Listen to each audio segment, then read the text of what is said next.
Welcome, everyone, to the Islanders Never Say Die podcast. I'm your host, TJ, and with me here, as always, is our NHL analyst and expert, the grumpy old man. They say there's no shame to his game because he's always the same. That's me. Welcome, everyone, to the big game. The biggest game of the Islanders season.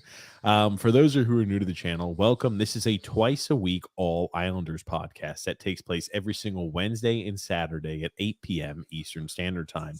So if you're new to the channel, we invite you to stick around a while. We invite you to subscribe on YouTube, to like on Facebook, and to follow on Twitter. It's the best way to make sure you don't miss out on any of the New York Islanders action. Today we're going live during the Islanders against the Montreal Canadiens, the Islanders' last game of the regular season. That is going to have complete control and dictate whether the New York Islanders make the NHL playoffs this season.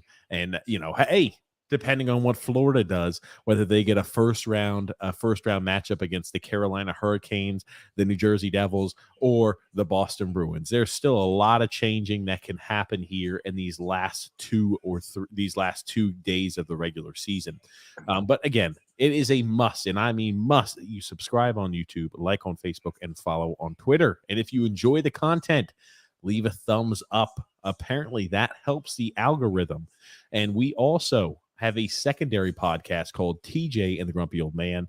That is every Thursday, 9 p.m. Eastern Standard Time. So tomorrow at 9 p.m. Eastern Standard Time, make sure to check out TJ and the Grumpy Old Man. And also Sundays, 8 p.m. Eastern Standard Time. It's an all sports podcast where we talk anything and everything sports. We talk NHL, NBA, NFL, MLB, college athletics, world football, and much, much more. It's called TJ and the Grumpy Old Man, where myself, Grumpy, and the magnificent Sun X talk anything and everything sports. Now, TJ and the Grumpy Old Man can be found in the link in the description below or as a featured page here on our YouTube channel. Whew. Wow. Long-winded enough as a few maintenance items to begin our show today, because today we're going to be covering a lot of what happens in this game. I think there's no way in hell the Islanders can lose this game. No way. No. I'd be at home at UBS Arena. They are 1 point ahead of the Pittsburgh Penguins at the moment. Even an overtime loss secures them at least the 8th spot. Brock Nelson scores. So we're going to see here the New York Islanders jump. This game's over already. It's over. It's over. Correct. The only thing left about the playoff chase is after choking away a 2-point win for Florida the other night, like I knew they would, will they win tomorrow against Carolina? And what did I say? What was I worried about? Carolina having to play for something. Florida did not have a 2-goal lead that game, did they? No, 2 points. They should have got 2 points in that game. Yeah, they didn't have a 2-goal lead. They were tied. They played Toronto, because I think you're forgetting here. They played Toronto. Toronto took the lead. Florida climbed back, and then they wound up losing in overtime. Here's the thing. Florida should have won that game. They didn't, because what did I say? What teams would you rather play? Okay. You're taking the wrong approach with it, because this the way you're approaching this is completely wrong. What? Okay. When you guaranteed everything. Florida's on a 7-game point streak, 6 wins and an overtime loss, and you're thinking that they're a team that's collapsing? I was thinking they were not going to beat Toronto and Carolina. I predict they will lose tomorrow to Carolina, which is great news for the Islanders. So they will have to play, because if the Islanders win, I expect the Islanders to win tonight. They're already in the playoffs, and so is Florida. Pittsburgh's out. Your pal Tristan Jarry and the Penguins, you guaranteed they're going to win those 2 games. And I'm like, I'm not guaranteeing that. They've already lost to Chicago this year. And Peter Mrazek looked phenomenal last night. I said I could see them winning those next 2 games, and I can.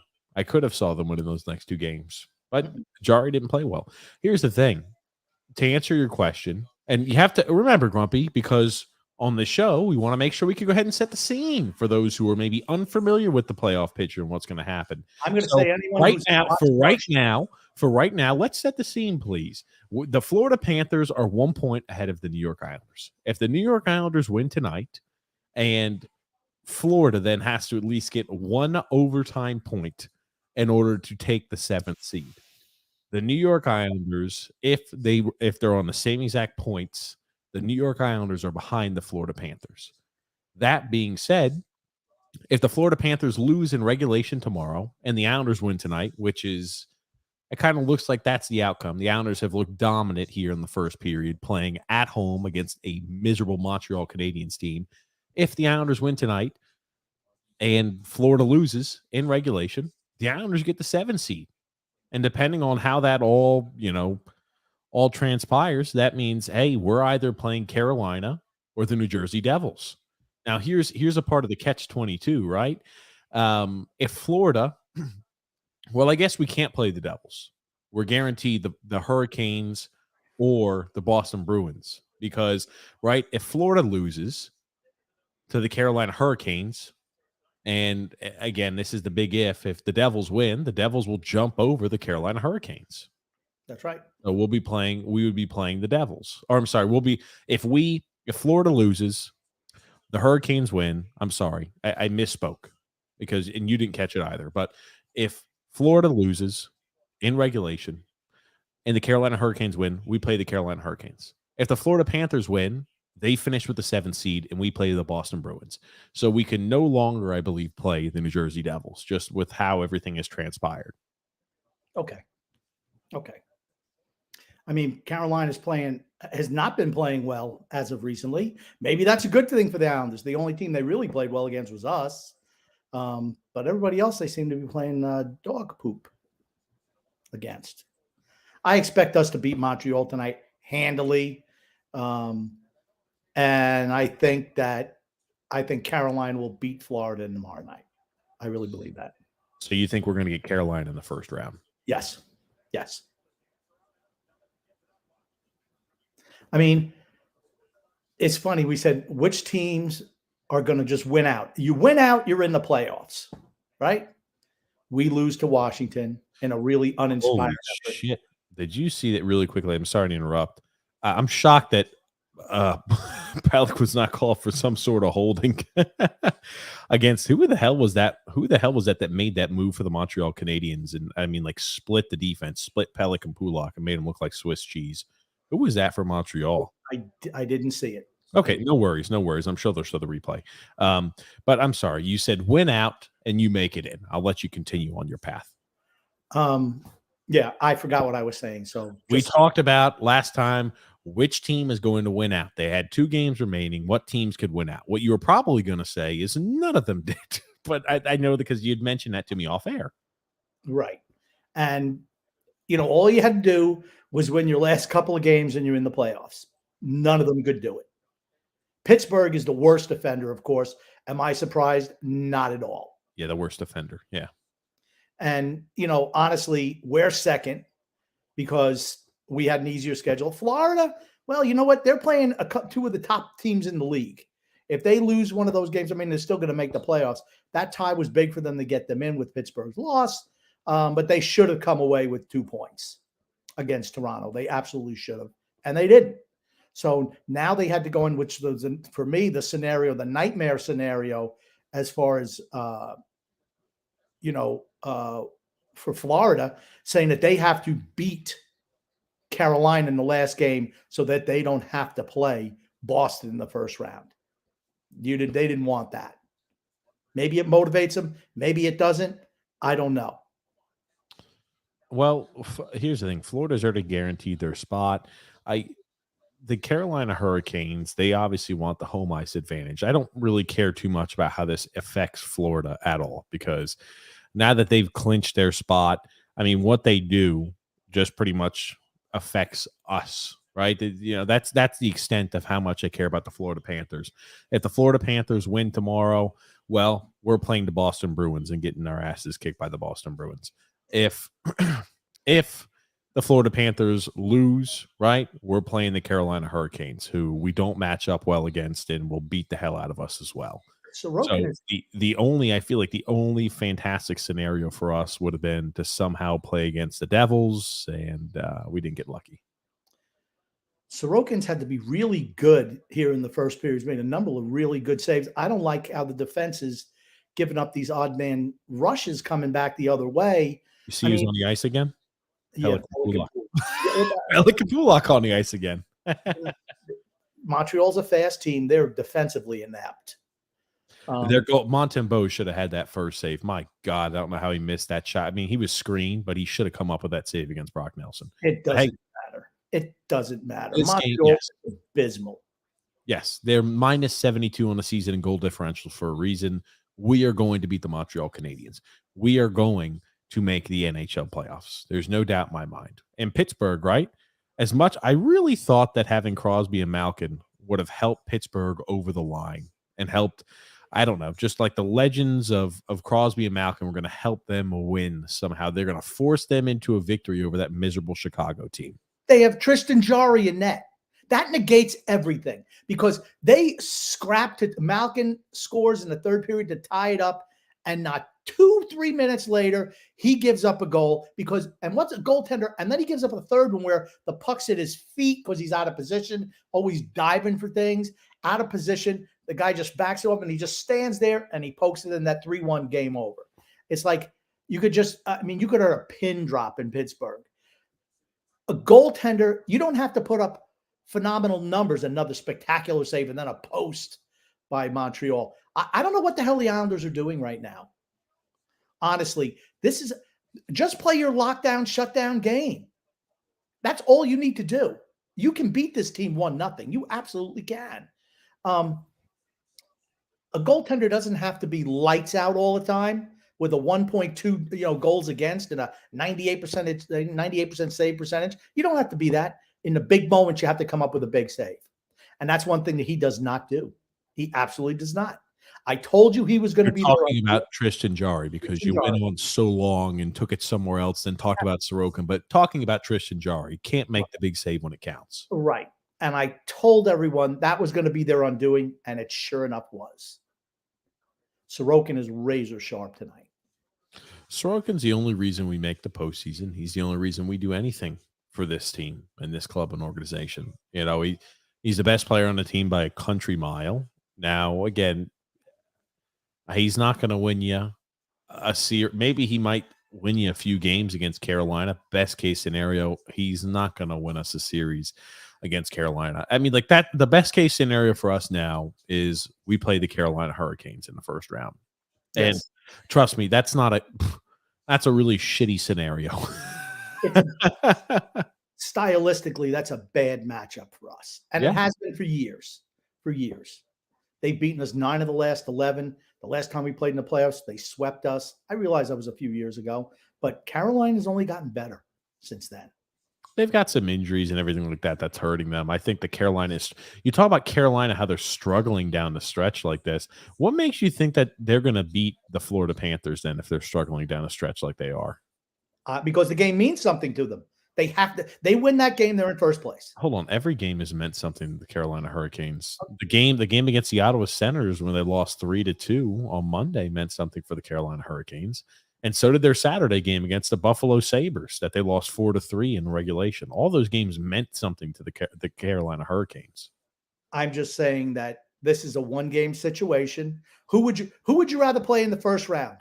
The New York Islanders, the Florida Panthers, or the New York Rangers? Who would you rather play? Rather play the Devils. Well, it wouldn't be the Devils. Give me the scenario again.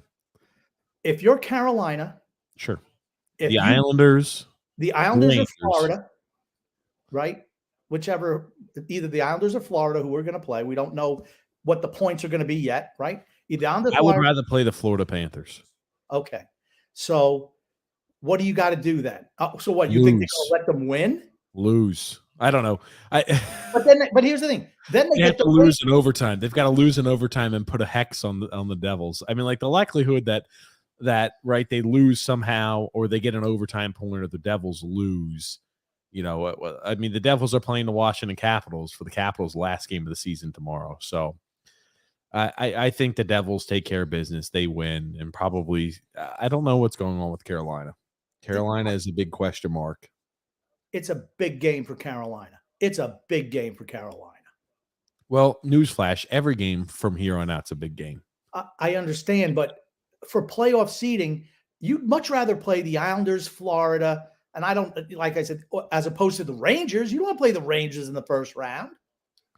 I'd much rather play, Florida than the Islanders and the Rangers. Sure. You'd rather play the 7 seed as opposed to the Rangers. Sure. Right? Just said Okay. that. So Sure. I think that's going to mean something. If they beat Florida Panthers tomorrow night, they're guaranteed to play whoever, either Florida or the Islanders. They don't have to face the Rangers. I think you want to delay facing the Rangers as long as you can. Breakaway, Kyle Palmieri. Wow, nice poke check by Mountain Blue there. I give him credit there. Mountain Bow, yeah. Whatever.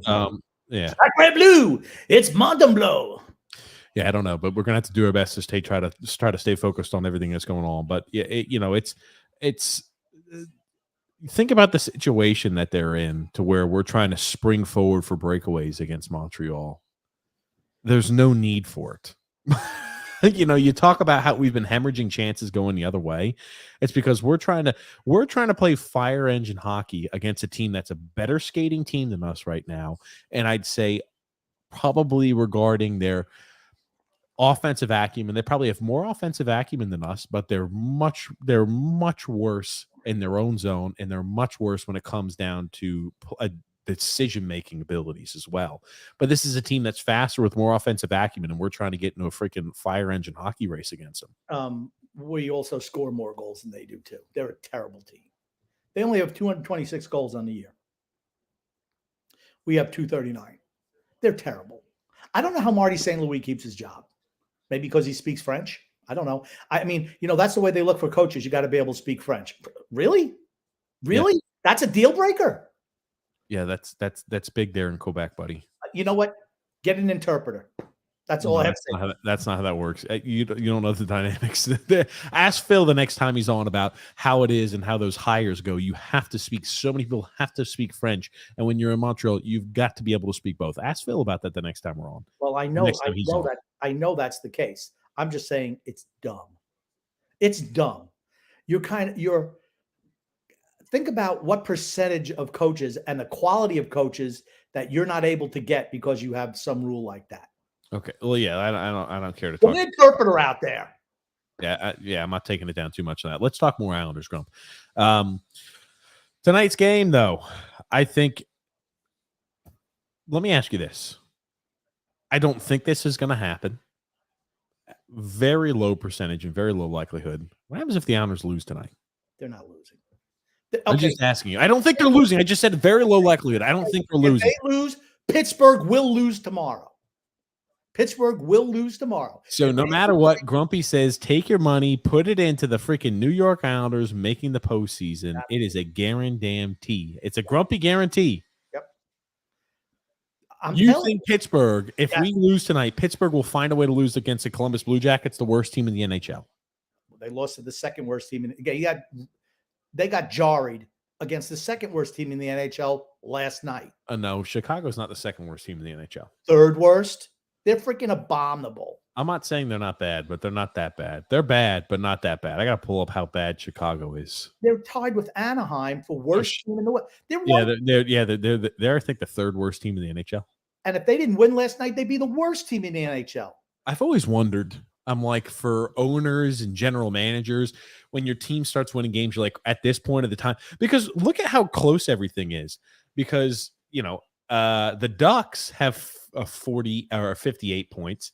The freaking Blue Jackets have 57 with 2 games remaining, and you just won a game. Entering last night's competition, the Chicago Blackhawks were the worst team in the NHL.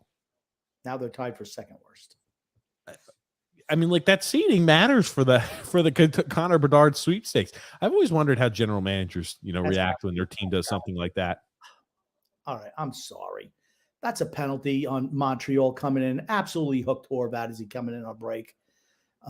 Bad no call there, as far as I'm sure of the referees. Well, they're not calling anything.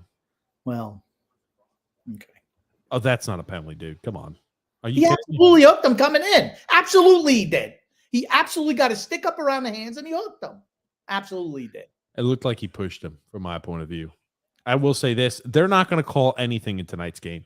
Hey, ladies and gentlemen, get ready for a little playoff action because the lack of calls you're going to see tonight is what you're going to get used to and accustomed to for the upcoming playoff push. I just, the more I think about, okay, Tied at 1. Montreal just tied the game at 1. Is it still such a foregone conclusion? Okay, nothing Sorokin could have done on that, honestly. Yeah. Nothing. Now, here's the thing, though. I was going to say, you look at in the offensive zone, even though they're a bad team, they move the puck well. Every day when we score, let's see here. People are going to blame Dobson because he lost the puck, but in reality, the entire team was on the break. But I guarantee you, people are going to blame Dobson. Dobson should not have lost the puck. That was a nice poke check by whoever that guy was. And here's the thing, though. They get out of that zone, it's a walk around because that's what Montreal does. I mean, it was a nice play. 71 makes a nice play. They just showed the replay. It was not a hook on Horvat coming in on that. He just pushed. I thought he interfered him. I thought he got the puck. He hit the puck. I don't know. Not going to get man, there's not much Sorokin can do there, is right. Jesus Christ. We just got to come out.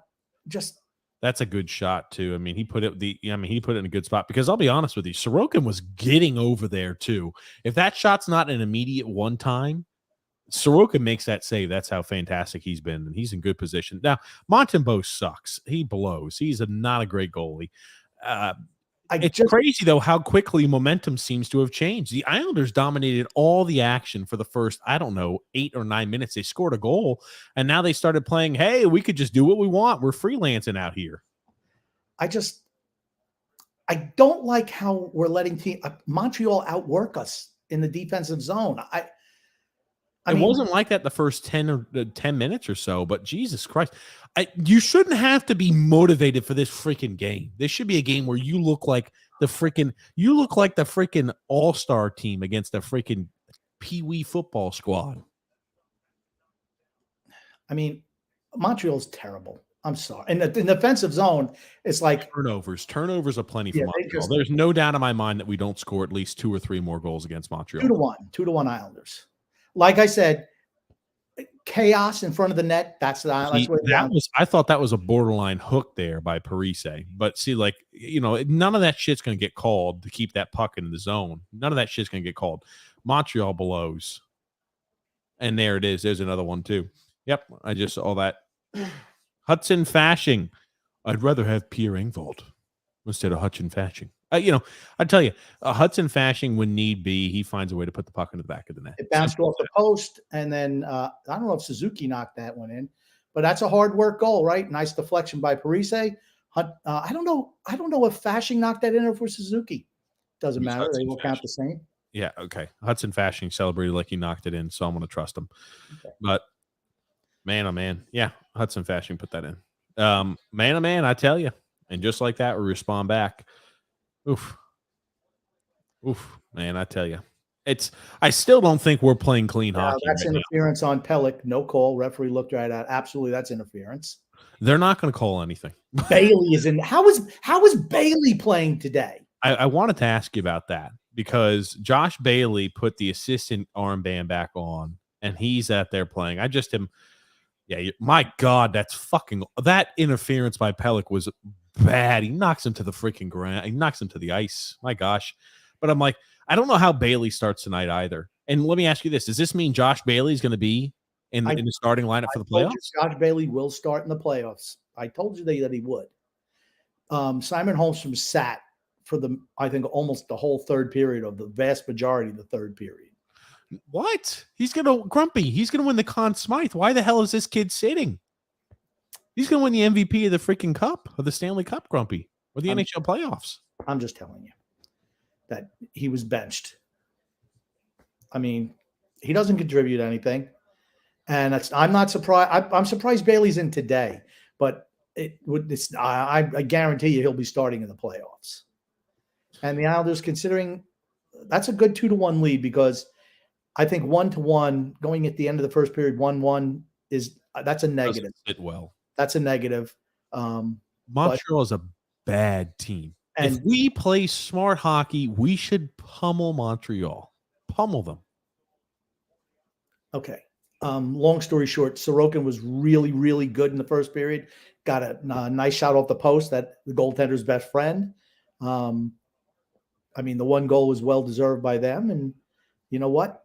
That's the Islander score, Islander type goals. Chaos in front of the net, just wild scrambles. That's you can feel when the Islanders are getting ready to score.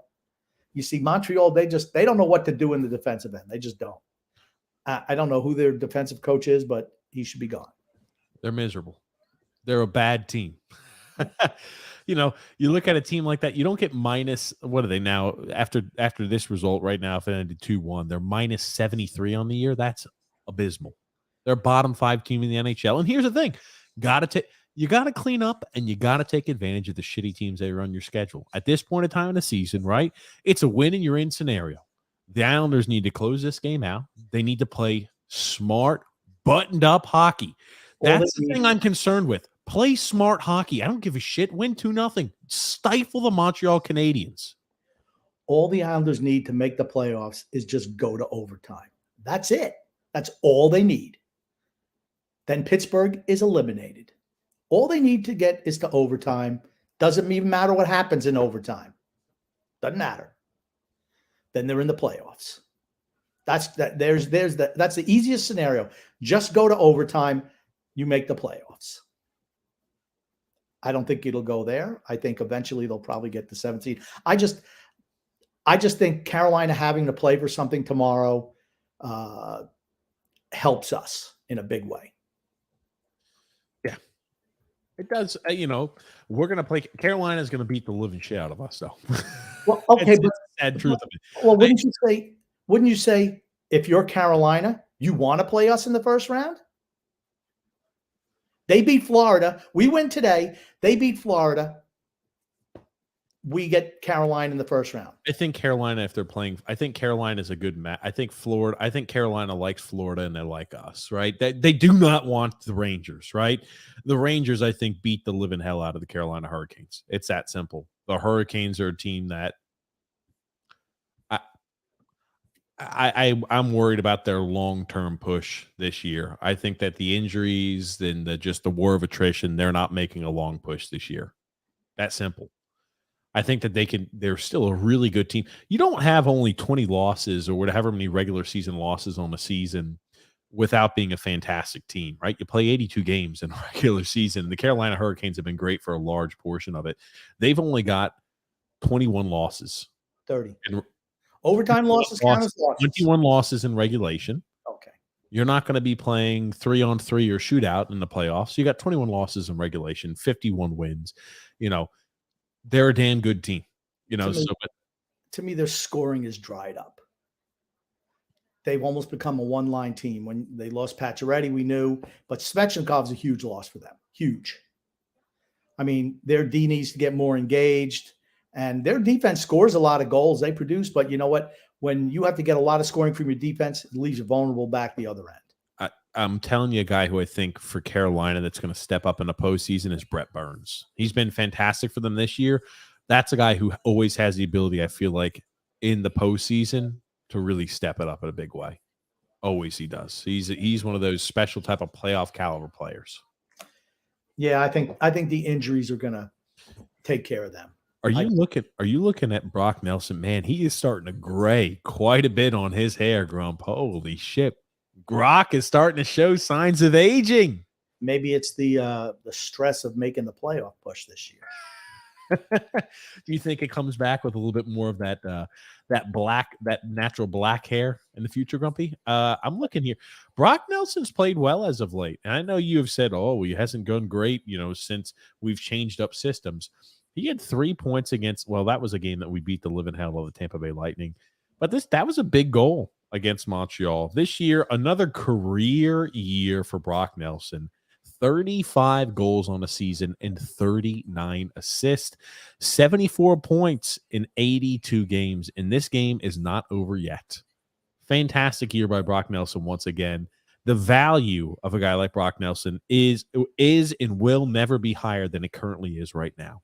Yeah, I'd move him. I'd move him in the offseason. They won't, but I would. Yeah, let's not talk too much about the offseason yet when we've got the postseason we're looking towards right now, Grumpy. But I'm just saying Was that? Another 2 weeks before we're eliminated. 2 weeks. Depends if we play Boston. You know something? You're going to tell me I'm crazy. I think we can beat the Hurricanes. I just think, right, even though they dominated us, totally dominated us. I was about to say, what makes you think that with you just saw how we played against Carolina? What makes you think we can beat them? They only beat us 2-1, and that game should have been 10-1. 10-1. We have a better goaltender. So we're all pulling for the Carolina Hurricanes tomorrow, is what you're telling me. Absolutely. You don't want to play Boston in the first round, do you? There are some Islander fans that would rather play Boston than Carolina. I'm being dead serious with you. And at first I'm like, okay, this has to be a joke. But there are a contingency of Islander fans that would rather play the Boston Bruins than the Carolina Hurricanes, and I just don't understand that. Let's see, they're on a 7-game win streak, 9-1 in their last 10. I think actually they've only lost 2 games in their last 15. That's not a team I want to play. And they're resting guys. They're resting all their guys. They're going to be healthy. They broke the record. They broke the record for the most wins in an NHL season. Yes, I know, hey, seasons are longer, overtime wins. Yeah, I'm fully aware. But this is a team who in 81 games has 12 losses in regulation and 5 in overtime and shootout. This team has 17 losses through 81 games. And so no one in their right mind should be saying, I would rather play the Boston Bruins than the Carolina Hurricanes. I think we lost 17 games in January, didn't we? Oh, if we could play that many, that's probably how many we would. You don't want to play Boston. The only time you want to play Boston is if you make it to the Eastern Conference Finals. The Boston Bruins have I think for me, the thing that's distressing for me as an Islander fan is when you play the really good teams, when they're motivated, we don't do well against them. Yep. Again, we beat, if you look at last month, we beat the Devils. And, you know, once, who the hell was that in net? Was it Vitek Vanacek? Yeah. He led a little bit of a weekie, and we kind of stormed ahead. And then the keeper for the Maple Leafs, I can't remember who was in net. Was it Samsonov? Samsonov, yeah. Samsonov, yeah. He went ahead and, you know, he got throttled there too. We dominated those 2 teams. The unfortunate thing is the 2 teams that we have the possibility of playing, the Carolina Hurricanes and the Boston Bruins, are teams that I think we're 1-7 against so far this year. We've got 1 win in, I think, 7 games, or one win in 7 games, something like that. We have not played well against those 2 teams this year. Yeah, I don't want to play Boston though, because that's got sweep written all over it. Embarrassing sweep too.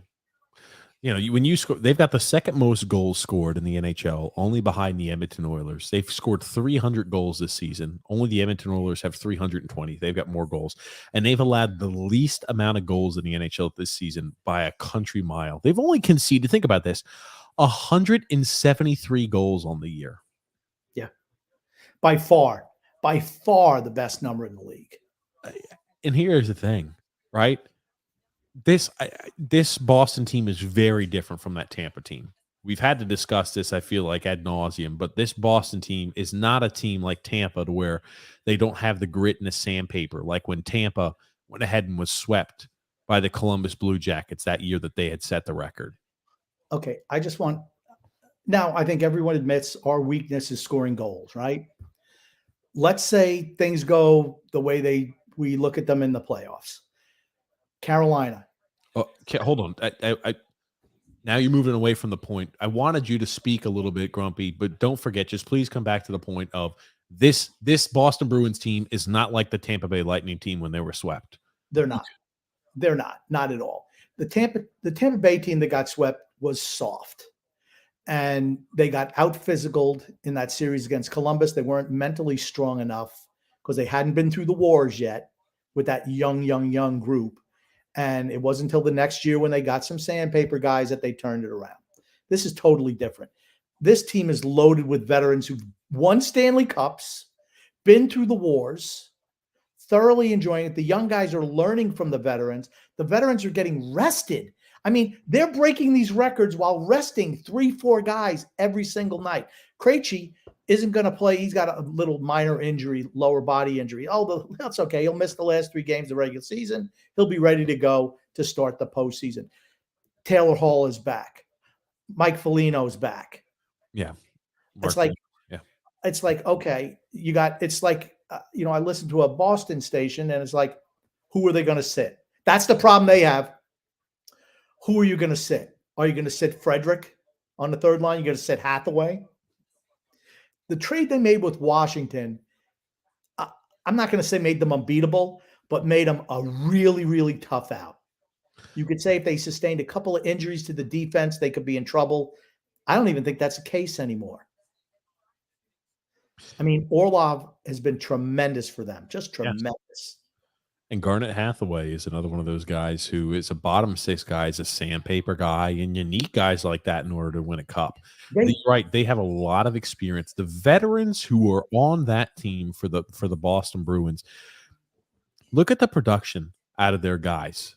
They are all Hall of Fame caliber players, i.e. Patrice Bergeron, i.e. Brad Marchand, i.e. David Pastrnak. All these guys are veterans. There's no young players or wet behind the ear players on that team. Now, Marchand has been struggling for them down the stretch. He hasn't scored in a long time, and he doesn't seem to have the jump and all this. And I'm like, okay, and you're blowing teams out with probably your second best goal scorer not scoring because they're getting so much contact. Pastrnak has been tremendous. Unbelievable season this year for him. Let's see if he disappears in the playoffs because he has in the past. Okay. I'm not expecting that from Bergeron. I'm not expecting that from Krejci. I'm not expecting that from Marchand either. I'm not expecting Marchand to up his game. But like I said, when your biggest concern is, gosh, our first line left wing, he's really slumping. He doesn't look the same. And it's like, okay, and you're blowing everybody out still, and you're not even getting contributions from your first line wing. He went 8 games without a point, and then most recently they played the Washington Capitals, and he scored a goal and had 2 assists. So it sounds like maybe he might be getting hot around this time period. You hope he's not getting hot for the postseason. When you're picking what could make Boston a team that you could beat, it doesn't seem like anything. And here's the thing. Ullmark is going to be the starter in the playoffs. You're not going to see Swayman. Ullmark's the guy. Well, people keep saying, what happens if Ullmark plays like Ullmark has in years past? Well, the defense is so freaking good, and that forward group is so dominant that they control all the possession in the offensive zone.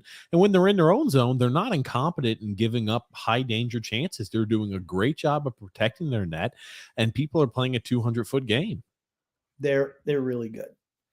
They're really good. So, I mean, okay, it doesn't matter. So I think we've made our case. I think we've made our case why you do not want to play the Boston Bruins. Right. There's no way you want to play the Boston Bruins over the Carolina Hurricanes. But I mean, our struggle is scoring goals, right? Yes. Let's just say it's absolutely scoring goals. And on the power play. Right. I'm not even going to get into the power play. I'm just going to say just scoring goals. So we'd be playing Carolina in the first round. They're second in the league in goals against, 209. Then the next round, probably Rangers. You say probably the Rangers we play? Yeah, probably the Rangers. They're third in the league with 216 goals against. And then if we get past them, we play Boston, who's first in the league with least goals against. I mean, to me, it's just not feasible. And again, Carolina, yes, I'd much rather play Carolina than Boston just because of the issues they're having. But Carolina owns us. And then you have to ask yourself, were all these, not moving UFAs, acquiring Bo Horvat, giving up first-round draft picks, was it worth it?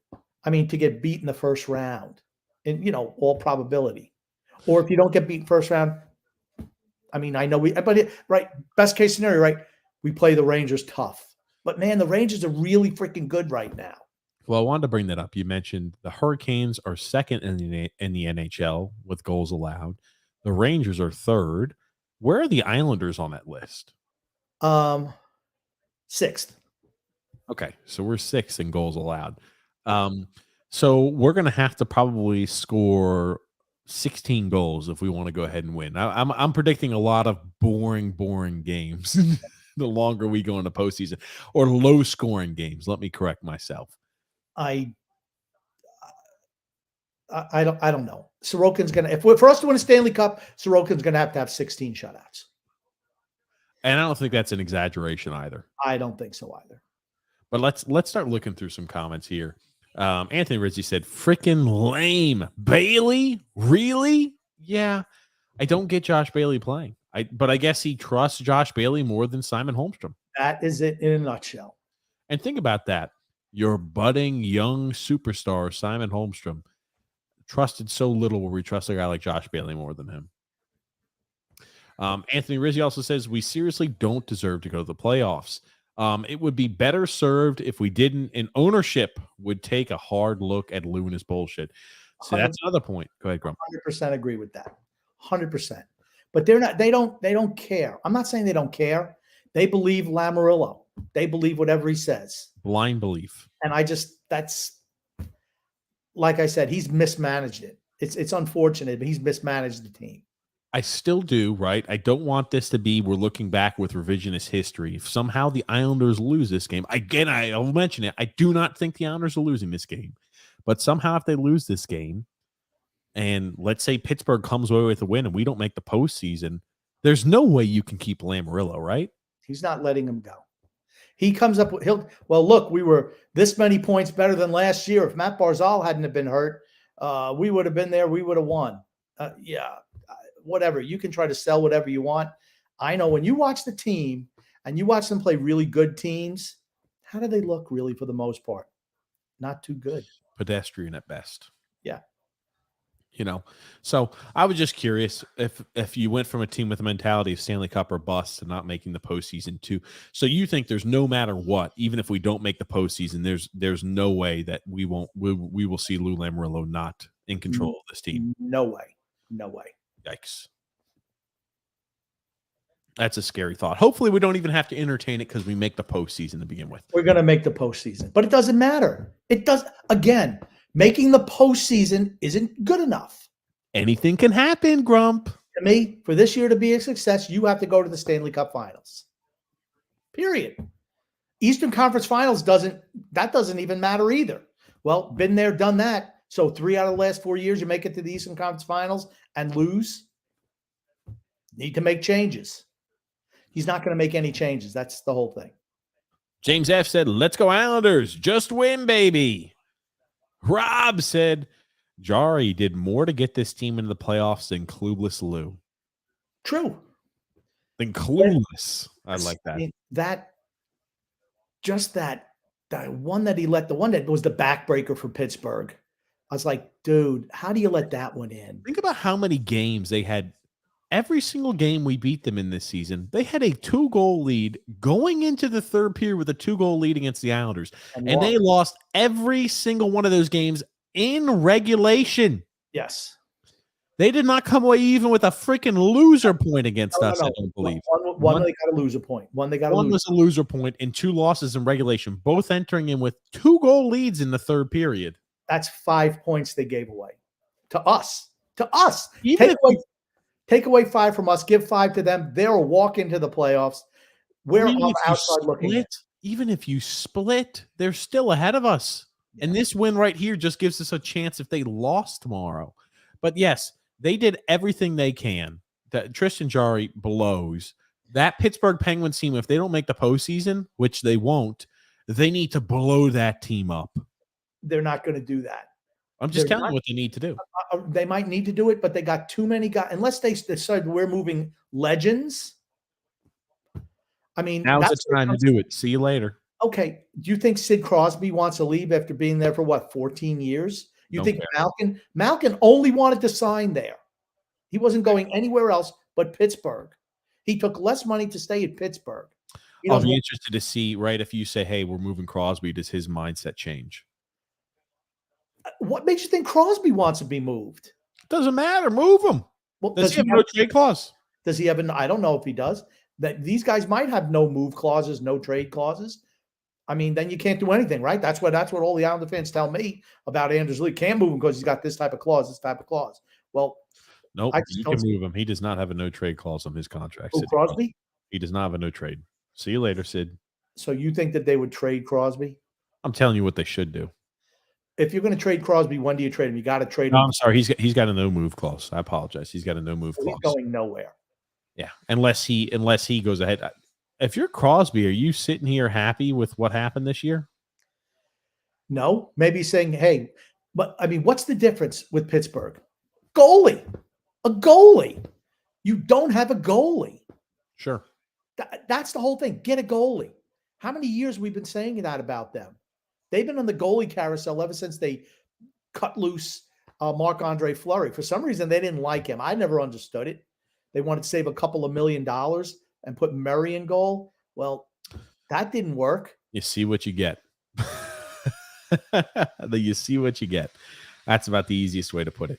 But let's continue along here with some of these comments. Pancakes and bacon, says Matthew T. Let's go Islanders, says Frank. Joseph C. said Tristan Jarry is the Islanders MVP this season.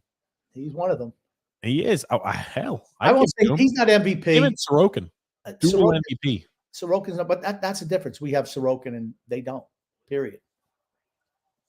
I think Sorokin deserves the Vezina. And he's not going to get that. It's going to be Omar. Omar deserves a Vezina.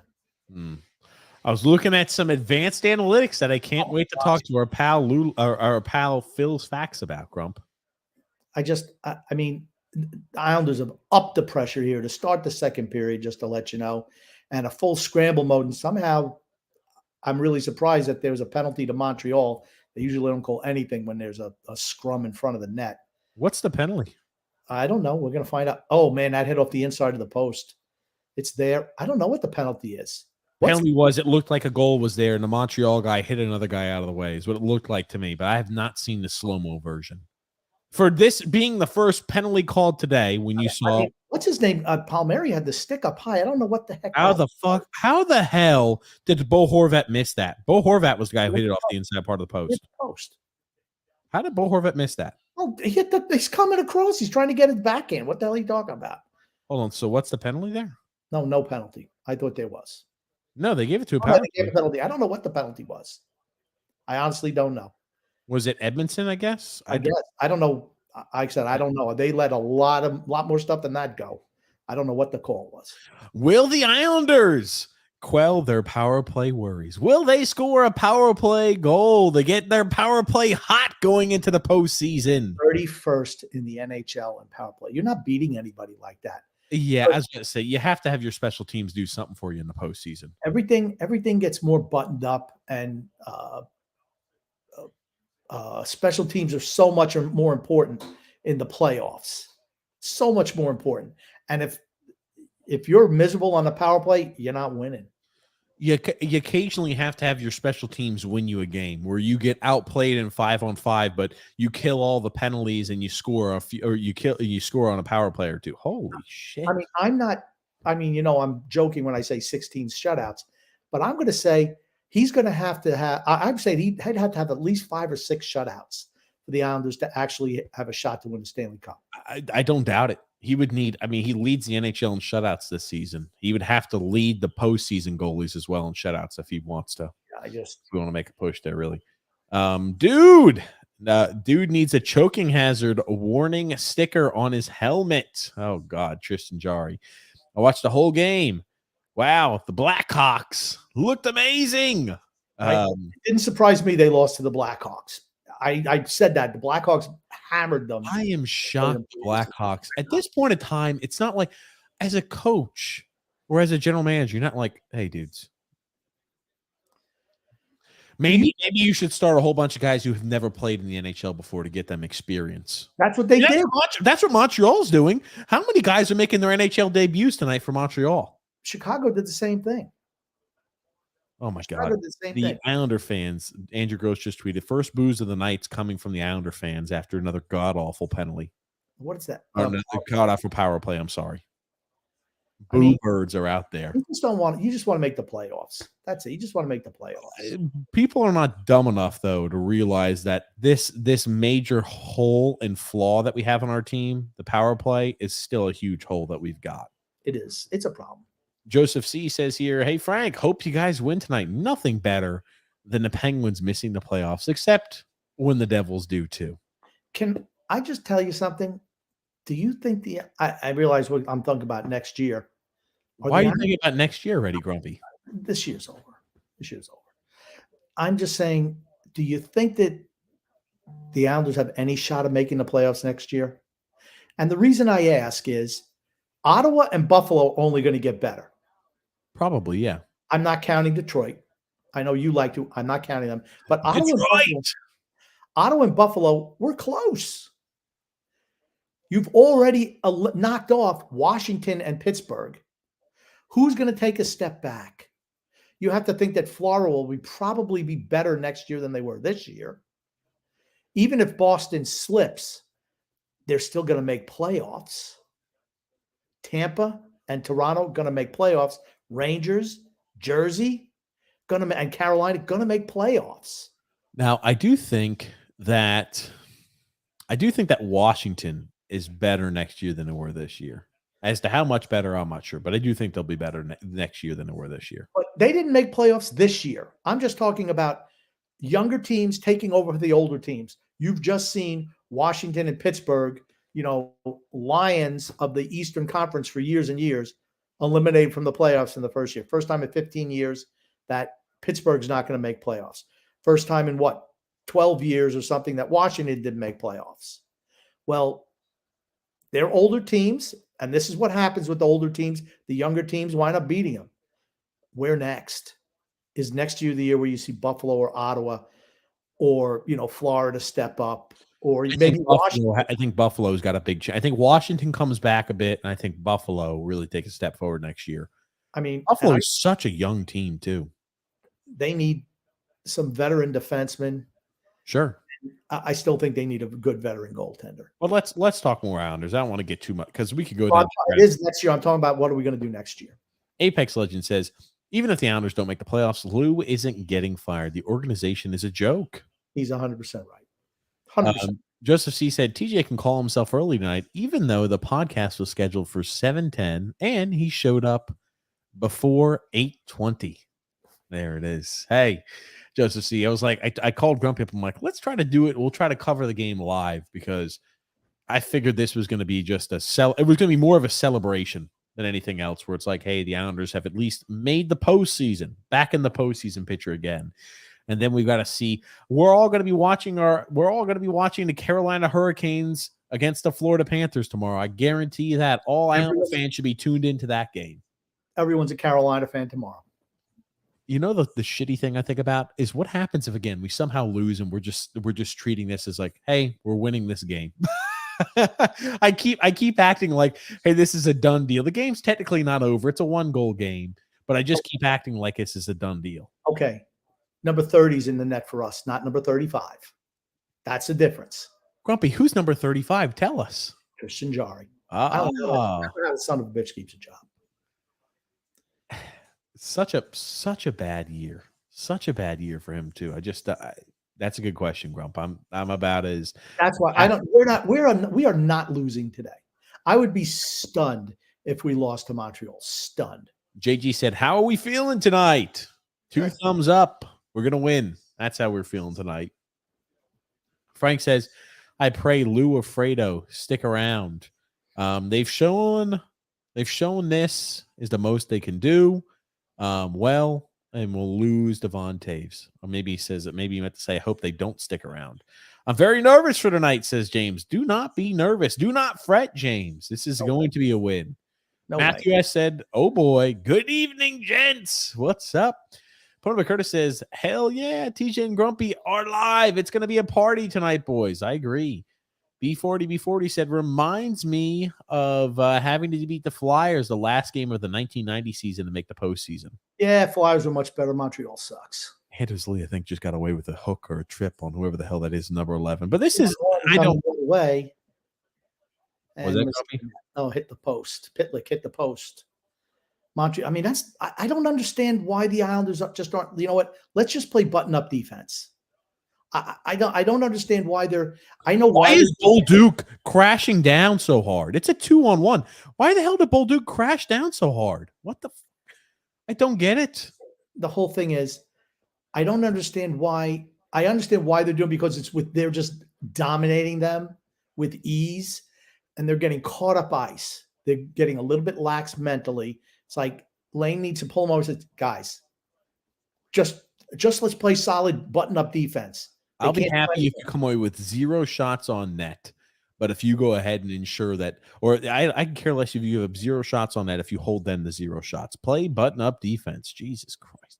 But it was Bolduc who was way down low. Tony Cheese said, I think it's safe to say that this is a must-win. True. I would agree, Tony Cheese. I would agree.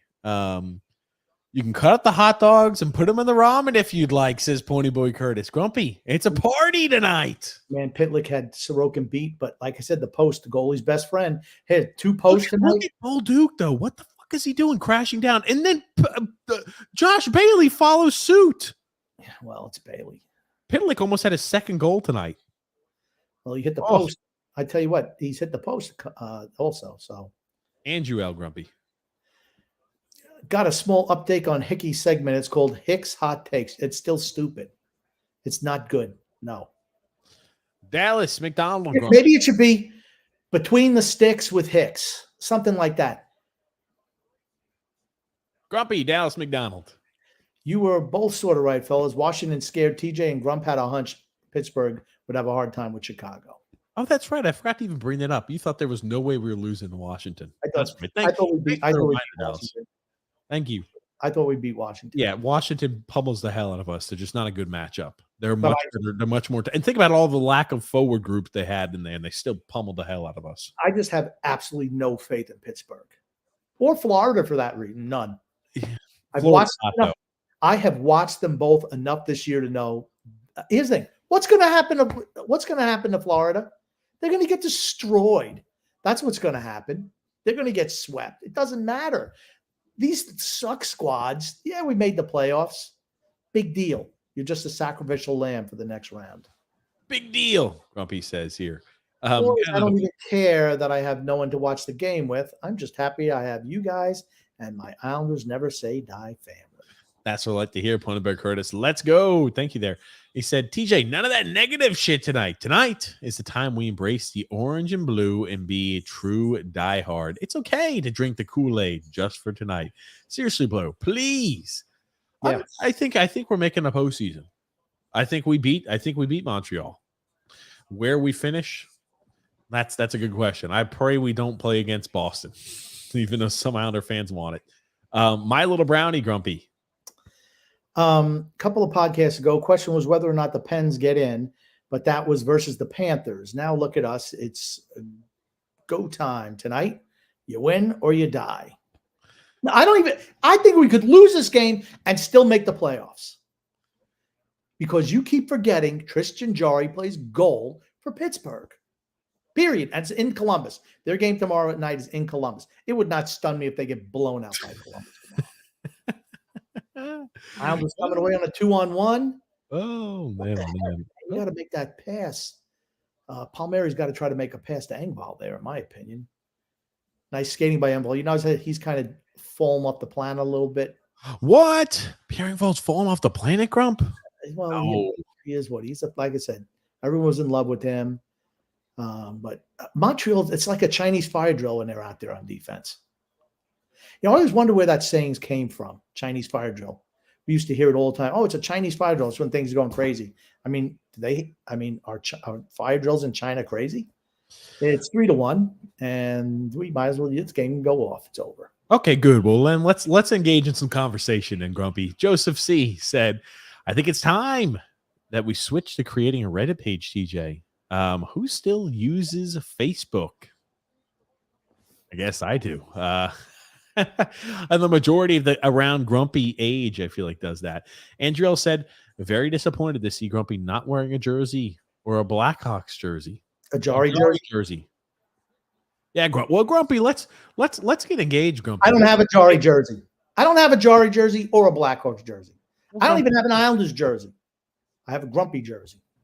Okay. Well, B40, Grumpy. Hit like button. There's 21 people here and should be 21 likes already. Absolutely. Hit the like button. There it is. Absolutely. Thanks there, guys. Sal P said, the boys are on board. Sal P, how are you? Long time since we've heard from you in a while. What's up, Sal P? Continuing right along here, Grumpy. Yes, Nelson with the goal. Bo Horvat really sucks, Grumpy old man. You must have been high wanting this bum on the Islanders. Lay off the medical marijuana, Grumpy. It's almost like somebody said, not a fan of that trade as soon as it happened. Who's looking right on that one, Grump? I didn't like the trade, but I wanted him in the team as a free agent. That's what I wanted. Here's the thing. The Islanders are executing on their close plays. Another tipping goal by Brock Nelson. Another goal for Brock Nelson. 36 on the season. I believe his all-time high is 37 goals. Can he score a hat trick tonight to tie his goal total or his goal height or his high goal mark for a season at 37? Okay. I thought he had 39 last year. 37. Okay. So, hey, maybe he does. Maybe he does, Grumpy. Who knows? Chris M says, I'm in California. Anybody streaming the game for free? They would take our stream down, Chris. Otherwise, we'd stream it up, but they'd take our stream down. Horvat's got 5 points in the last 3 games. There you go. Yeah, I noticed he had a few assists there. Now, he had that essentially empty netter. We haven't heard anything about Matt Barzal, have we? He's still skating on his own. He's not going to be ready. He won't. He's not going to play this postseason. Not going to happen. I think What's up, Patrick V? Okay, Grumpy. I think maybe if we get past the first round, he could maybe play in the second round. But that's it. I mean, like I said, he's not even. We're definitely on pace to get him back for the end of the regular season. Well, this is the end of the regular season, and we haven't heard boo from him. So I don't think he'll be back this year.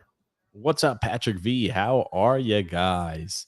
And maybe Pajot is less of a bum tonight and hits the net instead of the post. He did hit that quite a few times. He did. Don't jinx us. Don't jinx us, mofo. TJ, I mean, don't jinx us. So I'm telling you, I can't just be saying this is pretty much a guaranteed victory, though. We're up 2 goals against this Montreal team, unless we call. Here's the thing: even an overtime tie, I believe, or even an overtime loss, still guarantees us a playoff berth. All we have to do is make the overtime. All we have to do is just get the game to overtime, and we're in. Period. That's it.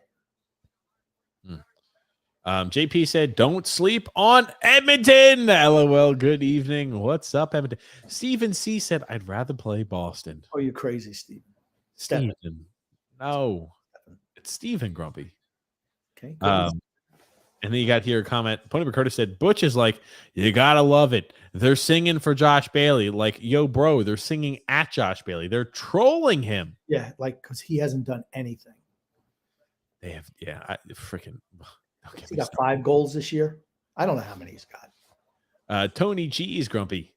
Biggest game of the year, and Drewell is playing pocket pool while watching LeBron highlights. I think that was a cheap shot. Oh, man. Bailey is toast. The Islanders, masters of the suck zone. That's exactly right. Oh, man. The suck zone. The Sultans of Suck. The Sultans of Suck, Grumpy. Here you go. Joseph C says, hey, Tony Cheese, get it right. It's Julius Randle and RJ Barrett highlights. He's dreaming of a Knicks final win. LOL. Oh, freaking the Knicks, I tell you. Bad defense. Sorokin is on tonight. And JG, Grumpy. It's a guaranteed win tonight. Bailey's in the lineup.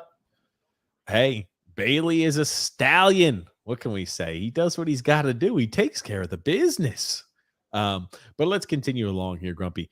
Got a comment here from Tony G saying, I don't even know much about the NBA, but I do know that the Knicks don't stand a chance, and RJ Barrett is a bust. Oh gosh, he's trying to rile him up. I feel like. I think so. Sorokin has been outstanding. He was ridiculous on Saturday. It was an incredible atmosphere. Yep. Islanders are up on shots 21-12.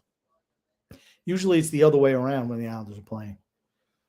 As of recent, we've been getting peppered with shots. In the games that we've been getting beat on, we've been getting peppered with shots. It's Montreal. They suck. They do suck. But Brett W says, hey, my brother and my nephew met Eric Cairns at the game. He signed my nephew's jersey. Really nice guy. He's a really nice guy. Now, have you met him before, I assume, Grumpy? Oh, yeah. So did you, by the way. How old was I, Grumpy? Young. I mean, I don't know what you are. 8. Okay. Something like that. Matthew has said we need to have a Jari banner raised in the rafters. Absolutely. He should get 35 should be retired. And then Chris Smith said, then get steamrolled by Carolina. If Carolina can score some goals, we have no chance. Yeah, I think our only chance is Sorokin stands on his head. And Carolina struggles. Yeah. And Carolina struggles scoring. That's it. Because, I mean, he thoroughly dominated us. They always dominate us. And if Sorokin's on and Freddie Anderson's not, we have a chance. 4 games out of 7, I don't know. But another thing I wonder about is what are they going to call? I always feel like when we're playing in the postseason, we're not going to get the calls. Ghostbusters. Oh, Ghostbusters. What are they going to call? Ghostbusters. JP said, Croc Nelson. Yeah. Oh, man. Rob said neither Crosby or Malkin play in net, TJ. Patrick O'Hanahan says, LOL, doing this show. It's not Patrick O'Hanahan. I said Patrick O'Hanahan. You said Patrick O'Hanahan is what you said. Patrick H. I mean, O'Hanahan. Maybe he is Irish, probably, but sounds like an Irish last Patrick name. O'Hanahan. No, Patrick O'Hanahan says here. Well, doing this show when the biggest game of the year is on. Big fans. Patrick, you understand. Maybe Patrick can't, but we can multitask and watch the game and comment on it. It's crazy, Pat. It's crazy. Got a comment here from Stephen C saying our play in our own end is a joke right now. Yeah, we have given up a few high danger chances, and thankfully they've hit the post, and Montreal hasn't been able to execute today. This is a different story. If those go in, right, the puck luck goes their way. We're singing a different story, but hey, it didn't. So Sorokin to do. Man, I don't know. I don't think that's a penalty. I'm sorry, it's just a hip check. Oh, what got called? I mean, they called the penalty for, I guess, maybe tripping. I mean, it looked like a hip check. They maybe are going to call it as a tripping call. What the hell? Who is that? Oh, Horvat's a bitch. I'm telling you, he's an absolute bitch. He just got knocked down by, or was that Jean Gabriel? My God, Pashot just got knocked down by Sean Gallagher. I didn't even see that, but I'm like, who the hell is that with a 4 on the back of the jersey getting knocked down by that midget, Sean Gallagher? I don't think his name is Sean. Is it not Sean Gallagher? No. His name is not Sean Gallagher. Now the name is so wrong that I forgot what it is. I want to say Gallagher is an actor. Is it Connor Gallagher? Connor Gallagher? Brendan Gallagher, damn it. Brendan Gallagher. There it is. I mean, he went to throw a hip check. All right. I mean, it's a penalty. See, that's the one thing about the NHL. It's just a check. It doesn't have to result in a fight. Why? Because you got checked? He definitely did stick his leg out. That's definitely a trip. I mean, it was a nice job. That's a penalty. That's a penalty. It was a nice job. I thought it was a hip check, but you see the other angle. It looks like Fasching made a nice play to skirt that and take that shot on the leg. Guess who's drawing penalties out there? It's not that freaking bastard Pierre Engvall. It's Hudson Fasching, baby. I'd rather have Hudson Fasching every day of the week and twice on Sunday than Pierre Engvall. I've changed my mind on Pierre Engvall's contract. It was 2 years, $3 million per. I'm going to go 2 years, $2 million per. Damn. Hey, I don't even care if we bring him back. We're joking around about this. Pierre Engvall got so much love because he put up a few points early on. He just got hot. A few things went his way. Hudson Fasching is a guy that I think needs to be brought back. He needs to be prioritized. If you're picking one, him or Pierre Engvall, it's Hudson Fasching. And I don't even think that's a question. He's cheaper, first of all. Yeah. He brings everything with physicality that Engvall brings. He's everything you want as a bottom 6 guy because he's Charlie Hustle.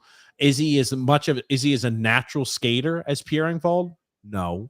But he's a guy who does, and I mean, everything right. If he's a guy who could finish, that's a guy who would just be unbelievable on the score sheet. But that's a guy who could potch 30 points a season and just bust his ass out there. Can't you see the Islanders bringing everybody back, same cast and crew again?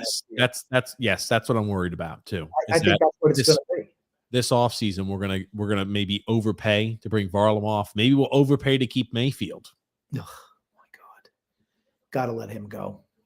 Put up a Curtis said, bro, TJ, I love you, bro. I want to watch the game with you guys on, but please, for tonight, no negative shit. Pony Boy, I don't think we're being negative. You are. You absolutely are. Saying the Islanders are going to win tonight. That's No. negative. Move on to the next comment. Yeah, it's the only comment I'm seeing like that, but I'm not being negative. Alexander said, "Oh my God, Bolduc with a bad turnover." And the legend of Tristan Jarry continues. Absolutely. Tony Cheese said, "I bought a New York Islanders bib for my baby boy coming in June, and I can't help but feel like putting it on him would be considered child abuse." That's a good one. I like it. It would. If you raise him as an Islander fan, Tony Cheese, you know, it's you're gonna be. He just be okay. Wow, he just better be ready for a long lifetime of disappointment. Now, how the hell did John Gabriel Pajot got a penalty for roughing on that? I guess because he tackled. Oh. Yes, Jean Gabriel Pajot is also in the box. Well, I guess they must have given 4 minutes to the other guy. Yes. But yeah, so Gallagher got 2 for kneeing and 2 for roughing. A nice save there by Montembeault. Palmieri almost puts that in to extend the lead to 3. But my gosh, I just worry about this power play. It's we don't move the puck well. We don't move it quickly. I'm sorry. If my God. Our power play's been bad most of the year. No Matt Barzal means I'm hoping that maybe we can catch a little bit of a hot streak on the power play and have some sort Matt Barzal, no power play. Period. No power play for you. Let's just be orange and blue Kool-Aid drinking super fans just for the night. Alexander said, "Got to do a better job." Though with rebounds. Oh my God. What, Grumpy? 3-2. Hold on, we gave up a goal? Bolduc's got to be better. Gallagher's who's the captain? Gallagher's in the box. What the Jesus Christ, Bolduc. Hold on. How the hell was this comedy of it? He just out-hustled. He out-hustled him. He beat him. We have thoroughly dominated this game, and it's a 1-goal game right now. It doesn't matter.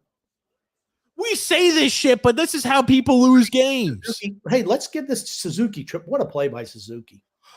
What a play by Suzuki. We're on the power play. We just gave up a shorthanded goal. We're supposed to be the team with the advantage. I don't think it was shorthand now. He did a Matt Barzal special.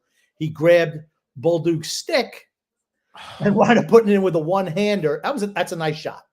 Yep, it was a shorty. I mean, that's what I said. It's a shorthanded goal. Oh, yeah. Now, Butch is complaining that, he grabbed the stick. Okay, Butch. Shut the fuck up, because that's, no offense, that's a Matt Barzal special. And that's everything. Parise, they all do it. Parise special. I don't want to hear it. He won't stop complaining. He won't stop complaining, because that when the Islander does it, it's a veteran move. He said that.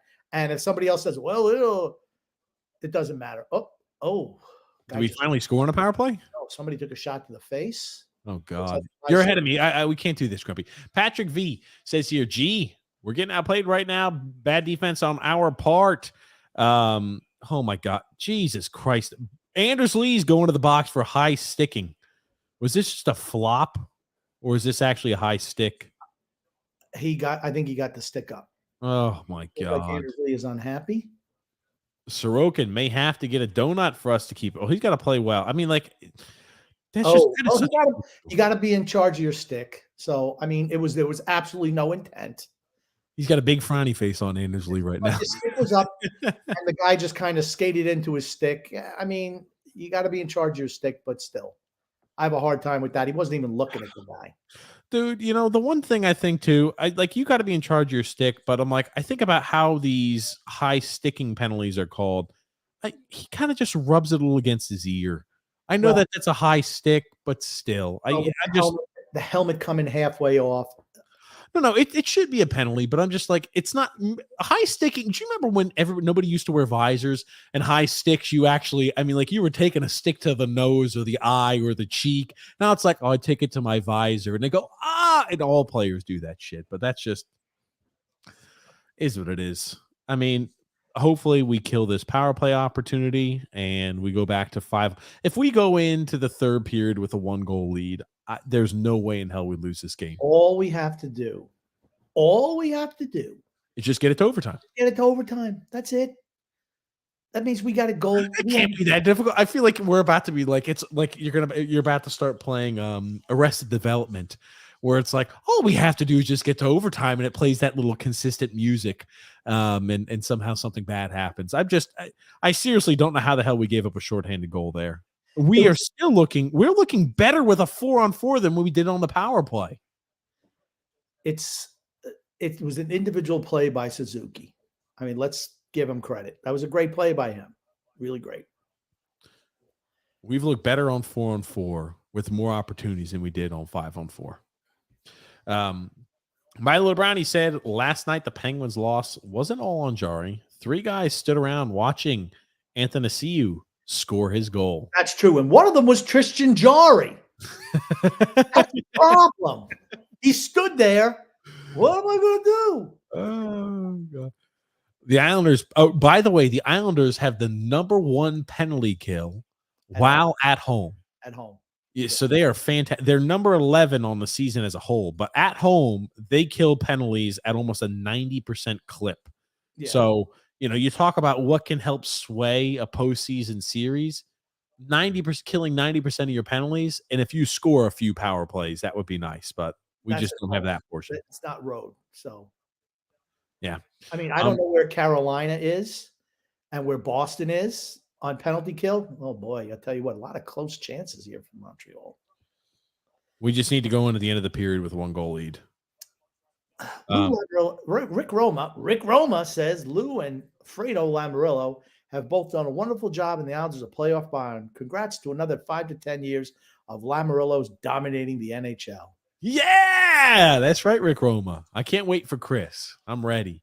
Tony Chi said TJ is trying to order a burger at a Chinese restaurant right now. Oh, I want the Devils.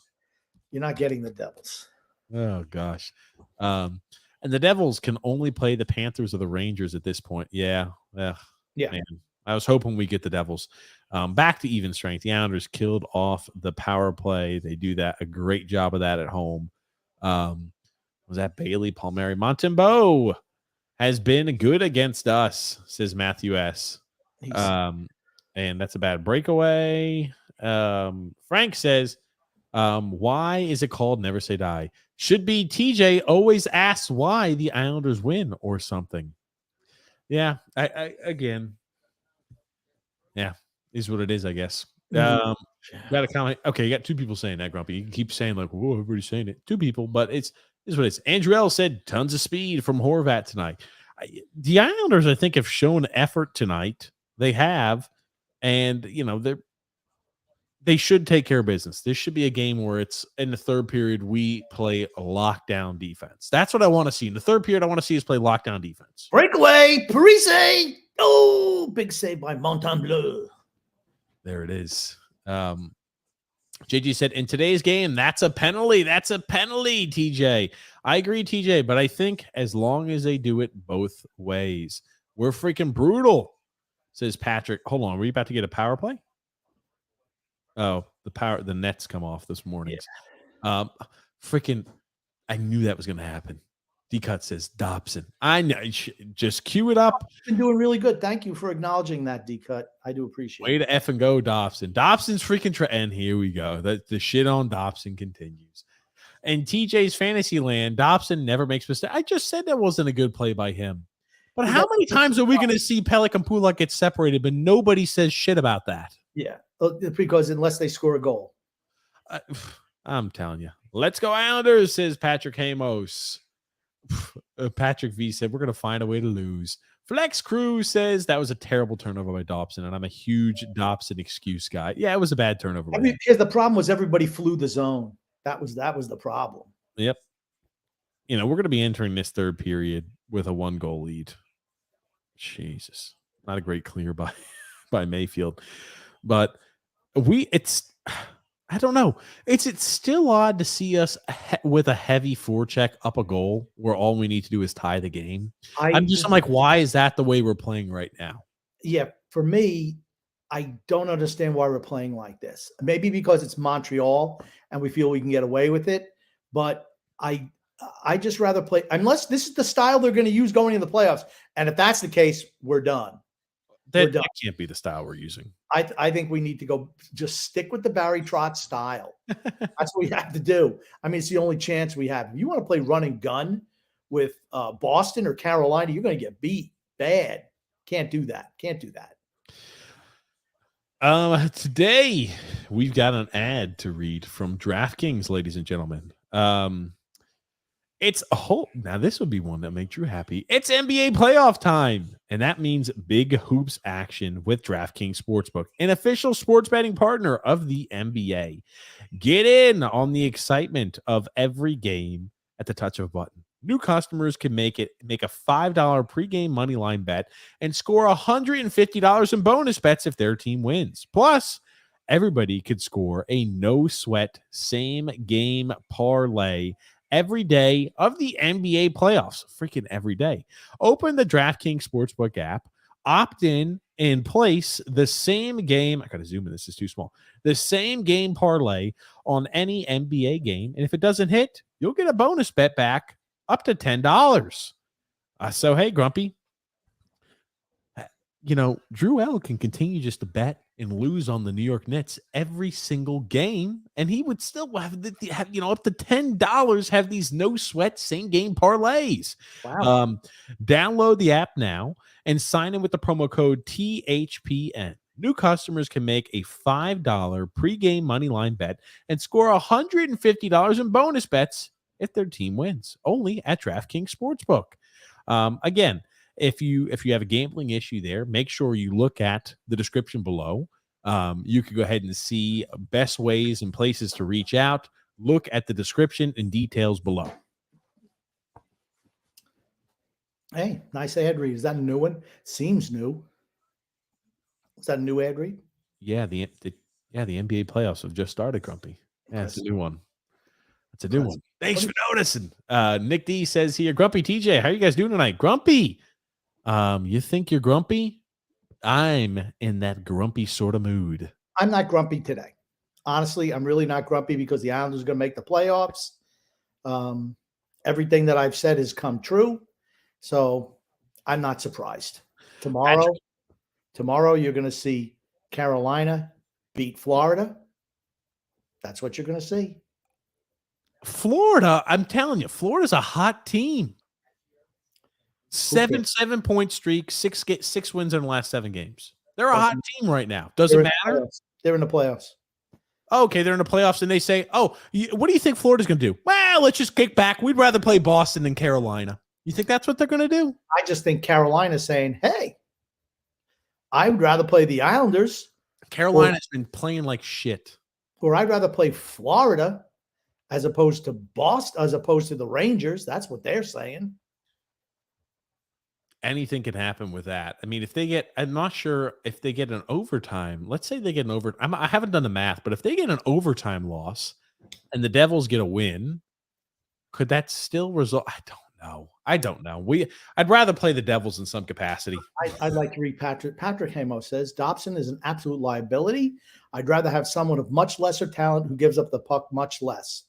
Well, you have a whole bunch of guys like Pelech and Pulak and Mayfield and Bolduc and Aho and Romanoff who give the puck up just as much. And yes, they are lesser talented. So you got your wish, except they give up the puck just as much. Greg Frost said, Dobson sucks. Rick Roma said, I really like Dobson, but let's be fair. That goal is all on Dobson.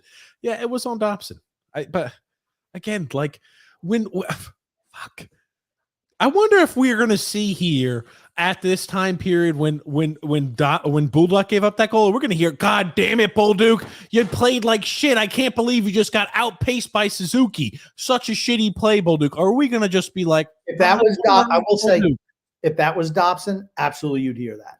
That's my point. And if that was Pelech, it would be mum's the word. And same thing with Pulak. No, nothing would be said. Same thing with Mayfield. But because people like to shit on the guy because he's the best defenseman on the team.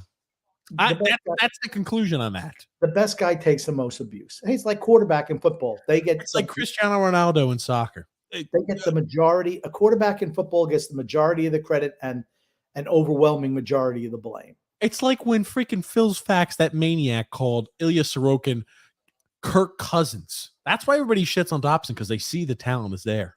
They know it. D-Cut knows it. D-Cut probably deep down knows that Dobbs is the most talented defenseman on the team. He is. Islanders offense is horrendous.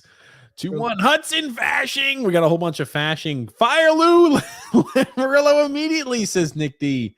Fashing. Chris Lamoriello's a genius. That's right, Rick Roma. And Fashing is the hungriest player on the ice. I do agree with that. Fashing is, I'd say, probably arguably the hungriest player on the ice. I agree with that, Patrick. I really do. If you have to keep either him or Engvald, I'm keeping Hudson Fashing.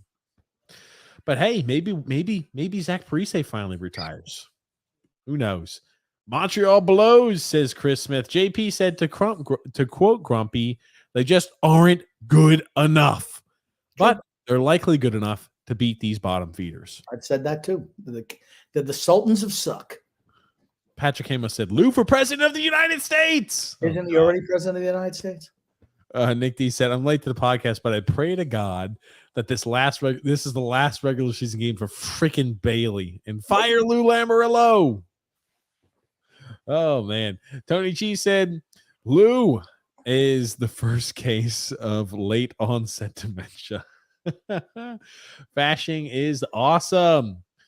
Oh, Punabar Curtis said, attaboy, Hunter. Hunter Fashing with the goal, Grumpy. You know Hunter, yes. Oh, my God. The Hudson Hornet. Oh, man. The New York Islanders, the lead is going through. TJ, stop hating on Pelech. We're being positive tonight. I am very curious to see with all the haters that just threw shit on Dobson, if they threw the equal amount of shit at Bolduc. Grumpy, I'm not sure if you're reading the comments, but I'm just going to go out on a limb and say that they're not going to say that. God. Well, now you got to look at the time because I know you might see them being backfilled. You know, win and we in. Even hey, tie. All we need to do, we don't even have to win in overtime or a shootout. All we have to do is get 1 point and we're in. That's it. Look at this. Look at this. Look at this by D-Cut. Look at this comment by freaking D-Cut, Grump. Keep Dobson off the ice. Are you afraid of scoring too many goals, D-Cut? Is that what the worry is? Are you afraid of the power play? Well, shit, the power play sucks with and without him. The power play blows all the way around. But Nick D said Monday's game was a prediction and going into the play, or was maybe like a precursor going to the playoffs. We're going to get swept. I don't know about that. I think we do get one win, probably, even if we play Boston. Maybe one win. Gentleman sweep. I think we get swept out by Boston. You don't think we get a single win? No. Here's the thing. Could you imagine if we beat Boston? We beat Boston the first game of the series. You want to talk about flying freaking high? I'm all on board that we could beat Boston if we win the first. Here's the reason. Boston's been, they broke the all-time wins record, the all-time points record, and they talk to the guys, and what do they say? Yeah, that's nice. We tried to get it during the regular season. It's about winning a Stanley Cup here to a man. So they're not saying, hey, look at us. We got the magical point total for the season. None of them are talking about that. It's like, no. And even when they win, it's like, yeah, we should have done better here. We should have done better there. No. It's about we're here to win a Stanley Cup. That tells me they're a team that's absolutely freaking dialed in. No injuries right now. None. If the Islanders get eliminated from the postseason, and again, I think they're going to make the postseason. If they get eliminated from the postseason, I'm kind of going to root for Boston. Absolutely not. I fucking hate Boston, but how could you not root for this team with how good they are this season? Unless they play Edmonton, I'll root for Boston against Edmonton. Just to make JT run. Connor McDavid's a freaking loser because he's never won anything. If Connor McDavid wins a cup, he's better than Crosby and Malkin, or better than Crosby and Ovechkin. Absolutely. Yes, better legacy than Crosby and Ovechkin. If McDavid wins a cup, absolutely better. Not even close. Those guys are a step below. It's not even close. Not even close, Grump. Okay. Nick D said there is always next year. Every year is always next year. Boys, would you rather have Lou Lamoriello as president or Josh Bailey? Bailey. At least it's different. No. Are you kidding me? I'd much rather have Lamoriello as president of the United States. The U.S. or the U.S. or the hockey team? I think he's talking about the United States. Oh, I don't even know if Bailey's old enough. Bailey, bend over. Hudson Alon Avatal says Hudson Fashing went from $800,000 AAV to about 1.5 to 2 million per. He's earned it. Absolutely. that's a guy you root for too, because he's had so many different opportunities and never stuck anywhere. And he finally gets a legitimate chance, and he shows, hey, this is why every single one of these teams just passed over me and made the wrong choice. He's a guy you root for. And the whole thing is you don't overpay for guys like that. Yeah, okay, this is what we pay. It's the mistake that they've made for years, overpaying bottom six guys. It's an issue. Oh, man. Grumpy, hold on a second. Oh, Tony Cheese got us a picture of Lou Lamoriello. And I will tell you, you've got to love this, Grumpy.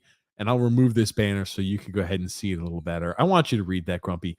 How would you describe this picture for those listening just in the audio version? It's the Crypt Keeper. Is that actually the Crypt Keeper? I believe so, yeah. I've never seen that movie. It says, run it back with the same rock. The Islanders, 2023, 2024 Islanders, run it back. Yeah, there it is. Oh, man. I mean, honestly, do you think he's going to make any dramatic changes in the offseason? Nope, absolutely not. People are like, get rid of Josh Bailey. People keep saying that. I hear that a lot. Get rid of Josh Bailey. Get rid of Josh Bailey. I'm like, I'm not so sure. Where's he going? He's not going anywhere. Why would you get rid of Josh Bailey now? It makes no sense to get rid of him now. No sense to give up an asset now in the last year of his contract. You don't do it. That'd be even more stupid. Look at this. And Tristan Jarry has had his number officially retired. Ladies and gentlemen, congratulations, Tristan Jarry. Woohoo! Up in the Islanders' rafters. Congratulations. You've got to love that. You've got to love it. Okay, let's look here. I got lost in a second. Pony Boy JP says, I believe TJ is talking about getting actual top talent on the Islanders. Call me crazy. I wish for that as well. Nick D said, no show Bo. Are you there? Bo, where are you? Oh man, I tell you. Oh, good gracious. Got a comment here from Christmas, said, you're right, Grumpy. Montreal's a bad team. Horribly coached. Terrible. Charles Manson, Pony Boy. We got here Bobo, $8.5 million. Where the F are you? Step up your game. People keep saying he's not getting paid that yet. He wouldn't be getting this hate if Matt Barzal was playing. He would not, because he'd be producing. Sure. And that's what he wouldn't be producing on his own. He's just a cog. He's a cog in the Matt Barzal machine then. Yeah. We've had a lot of cogs that used to be a part of the John Tavares machine. Do you remember Matt Molson? Do you remember P.A. Parento? Do you remember Kyle Okposo? Do you remember all of the guys that were cogs to the John Tavares machine? So now we're celebrating guys and again, I'm obviously being hyperbolic because Bo Horvat's much better than Matt Molson, P.A. Parento, Okposo, etc. But that's essentially what that's like, right? If a guy can't produce unless he's got the star around him. But guys work better with he's not a creator. He's not a creator. He needs a creator with him. He produces with a creator. He's got Anders Lee on one side. Who the hell even knows on the other side? Bailey, I guess, today, right? Bailey and Holmstrom, baby. Those are two superstars, Grumpy. What are you expecting? He's not a creator. I saw Matt Barzal put up points with freaking Leo Komarov on the left wing. I need to see Bo Horvat start working some of that same freaking magic. He's a better player. He is. James F said, guys, what's with Fashing's mouth? Why is he smiling? Dude, he does that all the time. He's like, every time he's breathing, he's like, he's got a big ass mouth. He's the antithesis of Anders Lee. Oh, man. Grumpy, need to avoid Boston. Need a W tonight, says Elon Avatal. I think it doesn't matter what we do. If Florida wins tomorrow, Florida is 7th. I don't think Florida is going to win tomorrow. I think we get Carolina. Pony Boy says, TJ, I want entertaining, high-flying hockey. Also, TJ, win 2-0. I don't care. Just play smart hockey.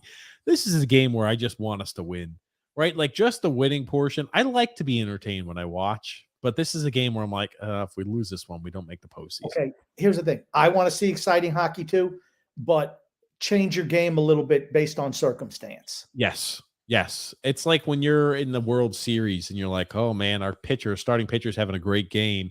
Well, usually in the regular season, we throw them out there for 9 innings but hey, we need to make sure we get the setup guy, the closer. We need to make sure that we're being very cautious all the way across the board.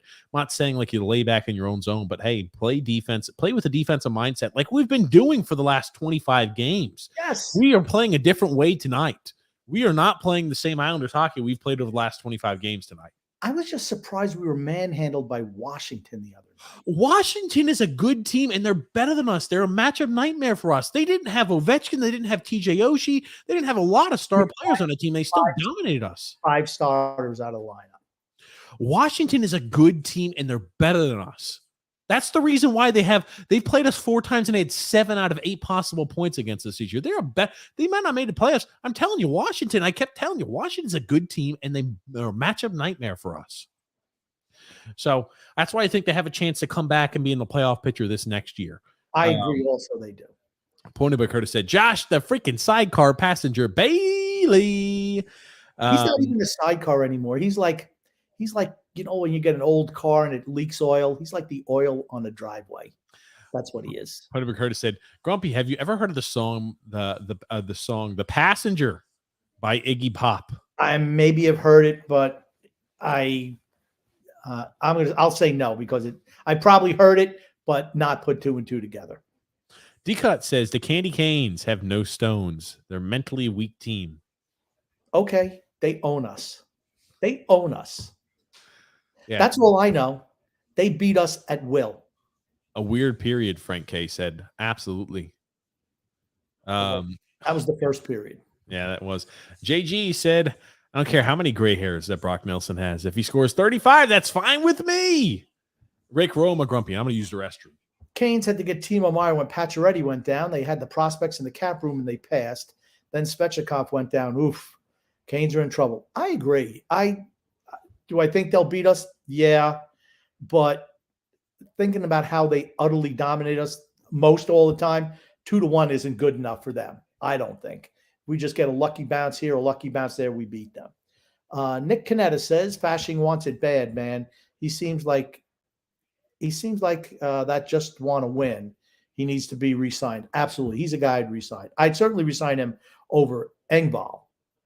He would be the first guy, then Engvall, if there's anything left over. But I'm not overpaying for Engvall. Double Out Buck Prep says, I think the only teams that can eliminate the Hurricanes or the Bruins are the Islanders or the Panthers. Neither of those teams is eliminating either of those other 2 teams. Andrew L says, I really like Dobson, but in the defensive end this year, he's definitely been questionable at times. Look who his partners are. That's all I have to say. Look at the partners. He should be teamed with Pelech. That's who he should be teamed with. A-Sider95 says, are you guys doing shows in the offseason at all? I know not much to talk about, but I really miss TJ and Grumpy Old Man for months. No, we'll be doing summer shows. I don't know if we're going to do them twice a week. TJ's really busy in his personal life, so maybe we'll just cut it back to once a week in the off season. I don't know, but we also do the TJ and the Grumpy Old Man show with Son X, and we absolutely do that during the off season because sports season never ends. Matthew S says, absolutely, you want Carolina, of course. And then Double Art Buck Prep says he'd rather play the Bruins. That's crazy. Third period has started with the Islanders up 3-2 on Montreal, just to let people know. And then Matthew S says people who want Boston need to get their heads examined. I 100% agree, Matthew. Chris Smith said, I'd rather play Carolina, but I think they lose either way. I feel the same way. We're not good enough. We're just not good enough. Frank said, you guys are hilarious. Move Brock Nelson, a top player with 5 good years left. Move him like we did maybe Tavares or Devon Taves, maybe. That's what I meant to say. Then what? Draft another Holmstrom or 2? You assume that we're going to get stars. You could easily move him for 2 first-round picks. Easily move him for 2 first-round picks. They should have done it this. They should have gotten the 2 picks this season, 1 and then 1 next year. The team has to be rebuilt. There's no such thing as retooling. That's a bullshit organization word. It's rebuild, not a retool. Oof. Nice physical player in the corners there. I tell you, Montreal's a freaking tiny team. They are. They're not a team. Nice save there by Sorokin. They're a team that is small. They have no physicality to them at all. They get pushed around and bullied. I mean, they're a tiny, tiny team. You know who could play for them? Pierre Engvall. Rick Roma says, anyone that wants to play Boston over Carolina is a lunatic. I agree. Nick D. Nick D says, Grump, it doesn't matter who we play. We're still going to get swept. Any news on Barzal? No. See, and that's what I'm saying. I didn't think there was any way he'd be able to play in the first round of the playoffs. And even if he does come back, what's he going to be? 70%? I mean, yeah. No. And I mean, it's going to be physical in the playoffs too. And if you're a lower body injury, I'm going to tell you one thing: you're going to be hitting the living hell out of it. They're going to be going after him. D-Cut says, got to move Dobson in the summer. He sucks. I disagree. That's right, D-Cut. We do have to move Dobson. We should higher probably bracket. seven or eight first round picks for him. John Smith said, "There's just too many missed assignments by our defense. We're gonna get torn apart by Boston or Carolina." What, Crumpy? Andersley blows. Did he miss a wide open opportunity? Why did he not shoot the puck as soon as it went on a stick? I don't understand. He's like waiting for a freaking cordial invitation, like we invite everybody to subscribe on YouTube. He was waiting for Montembeault to say, "Please shoot on the wide open net." Even Montreal will get back to the defense eventually. Oh. Look at Bailey, goal hanging. Let's go, Bailey! Could you imagine? I hope Bailey does score. I'm ready for Bailey to score today. I want to hear them say, "Yeah, he's ready to go, man. He's up there. He is up the ice, ready to score himself a little goal." Ponyberg Curtis said, "You boys realize it was a Dobson turnover that resulted in the Montreal goal." Yeah. JP said here, I don't know. It happens. I'm just saying, when you see Pellick turn the puck over, or here's the thing, not even get to a spot and he gets walked around, that's on him too, right? I mean, but no one wants to call it. It's whatever. He's the whipping boy. That's fine. I don't whip on him because he's easily the best defenseman we have. Easily. JP said, "I don't know. I know Carolina's injured, but I still don't think the Islanders have a shot against either team. Boston's a no-brainer. They demolished the Islanders, no question. The Canes are still much better." True. And they own us. We're like their little brother. Mom tells you, "Hey, take little brother up to the store, get him a pack of gum. Here, little brother, here's some cider." Did you like that outlet pass by Mayfield that was intercepted? I'm like, Dobson, right? We don't talk about, that was a bad turnover there by Mayfield. That was an intercepted long stretch pass. We don't talk about that. Well, he can't make a stretch pass. Yeah, no one wants to say when he does things well. I don't like that. I could care less. I don't understand the Dobson hate, but it's there. Here's the thing. I know what my eyes show me. It's the same type of hate that Devon Taves used to get back in the day. That's exactly right. And as soon as he left him, he's like, "Oh my God, we just gave up a guy who's a Norris Trophy contender on another team for 2 seconds." He's a modern NHL defenseman. That's what he is. Yep. Period. That's the way the game is played now. They're going to turn over the puck a few times, but they're also going to be offensive dynamos, and they're going to help you score goals. Right. If we had more talent on the offensive end, he'd have 70 points a year. Yep. Every single season. Because he's got vision. He's got vision. Frank said, "We killed the Devils in the Leafs. Stop trying to make excuses for them winning." We did. We beat them. Nick C said here, "I agree with Grump. The Canes are a team that we can beat in a series because they're having the same issues now that we have. They don't have a game breaker. They struggle to score just like us, but we have Sorokin." True, but they're way better than we are. Phil Nietzsche, that Nietzsche's kid is pretty good. I mean, it is good. Jarvis is good. Aho's good, but losing Pacioretty and Svechnikov, those are monsters. You're losing 2 of your top 6 guys. If we lost 2 of, let's say we lost Brock Nelson and Bo Horvat, how do you think this team would look? We already lost Barzal, so let's say in Brock Nelson. How would this be? If we lost Brock Nelson on this team and Matt Barzal, how would it look? We would be awful. Abysmal. Zero offense. Yeah. Ponyberg Curtis Grumpy. Boys, you know what else I realized? That 2 years we lost the Tampa Bay in the East Conference Finals. Both those years were shortened seasons. Neither of them were 82 games. Exactly. Because you can't play that style with an older team. You can't play the Trot style for 82 games and then a playoff run. Doesn't work. That's why we waited till we get about game 53 to do that. Samuel Bolduc has not taken a shift yet in the third period. Well, I That's don't what think happens. Samuel Bolduc is going to be taking a shift the rest of this game. I mean, here's the thing. He should have been a little bit more aware of Suzuki coming at him. Suzuki made a nice play, though. He did the little stick grab and one-handed backhander chip shot over Sorokin. That's pretty damn good. It's kind of lucky, but it was a great shot. But there was definitely some luck associated with that. You have to have the type of talent and skill set to do something like that. Talent, and luck. All three had to align in order for him to score that goal. You know who's never going to score that goal? Josh Bailey. Anders Lee. Oh, man. Nobody. Maybe Barzell. Only one. Because he can hold the shit out of that stick, too. Okay. We've got here. Rob says, fire TJ, hire D-cut. The pessimism's killing me. Punterberg Curtis said, I'm not saying a full season would have benefited the Islanders. It wouldn't have, but Tampa won the COVID Cup 2 years in a row. Yeah. Okay. Tampa was an all-time great team. Fantastic team. Punterberg Curtis said, when people look back on their cup runs in the future, will they be remembered as the team that won 2 COVID Cups? Why and why not? Nope. No one will even think about it. They've made it to the Cup finals 3 years in a row. Like if they won the Cup 2 times and then missed the playoffs at an 82-game season, maybe then it would be different. The answer is no. 30 years from now, no one's going to remember COVID at all, period, let alone the COVID Cup. No one's going to even know it. Remember those great Tampa teams? That's all they're going to remember. I want to pull this up. Brendan Burke has a nice little cheat sheet for the playoffs, and it keeps everything pretty simple. Guys, on the NHL channel, a Devils fan called up and said that they don't want to play the Islanders because of Sorokin. I think we can beat the Devils. Yep. I think we are actually I would put, if I'm betting on a team against the Devils and Islanders, I'm betting on the Islanders. I think the Islanders can beat the Devils. Absolutely. But we're not going to get the Devils. Probably not. It would be if something happens to Carolina where the stadium collapses when they're practicing, kills all the players, I think we have a shot to beat them.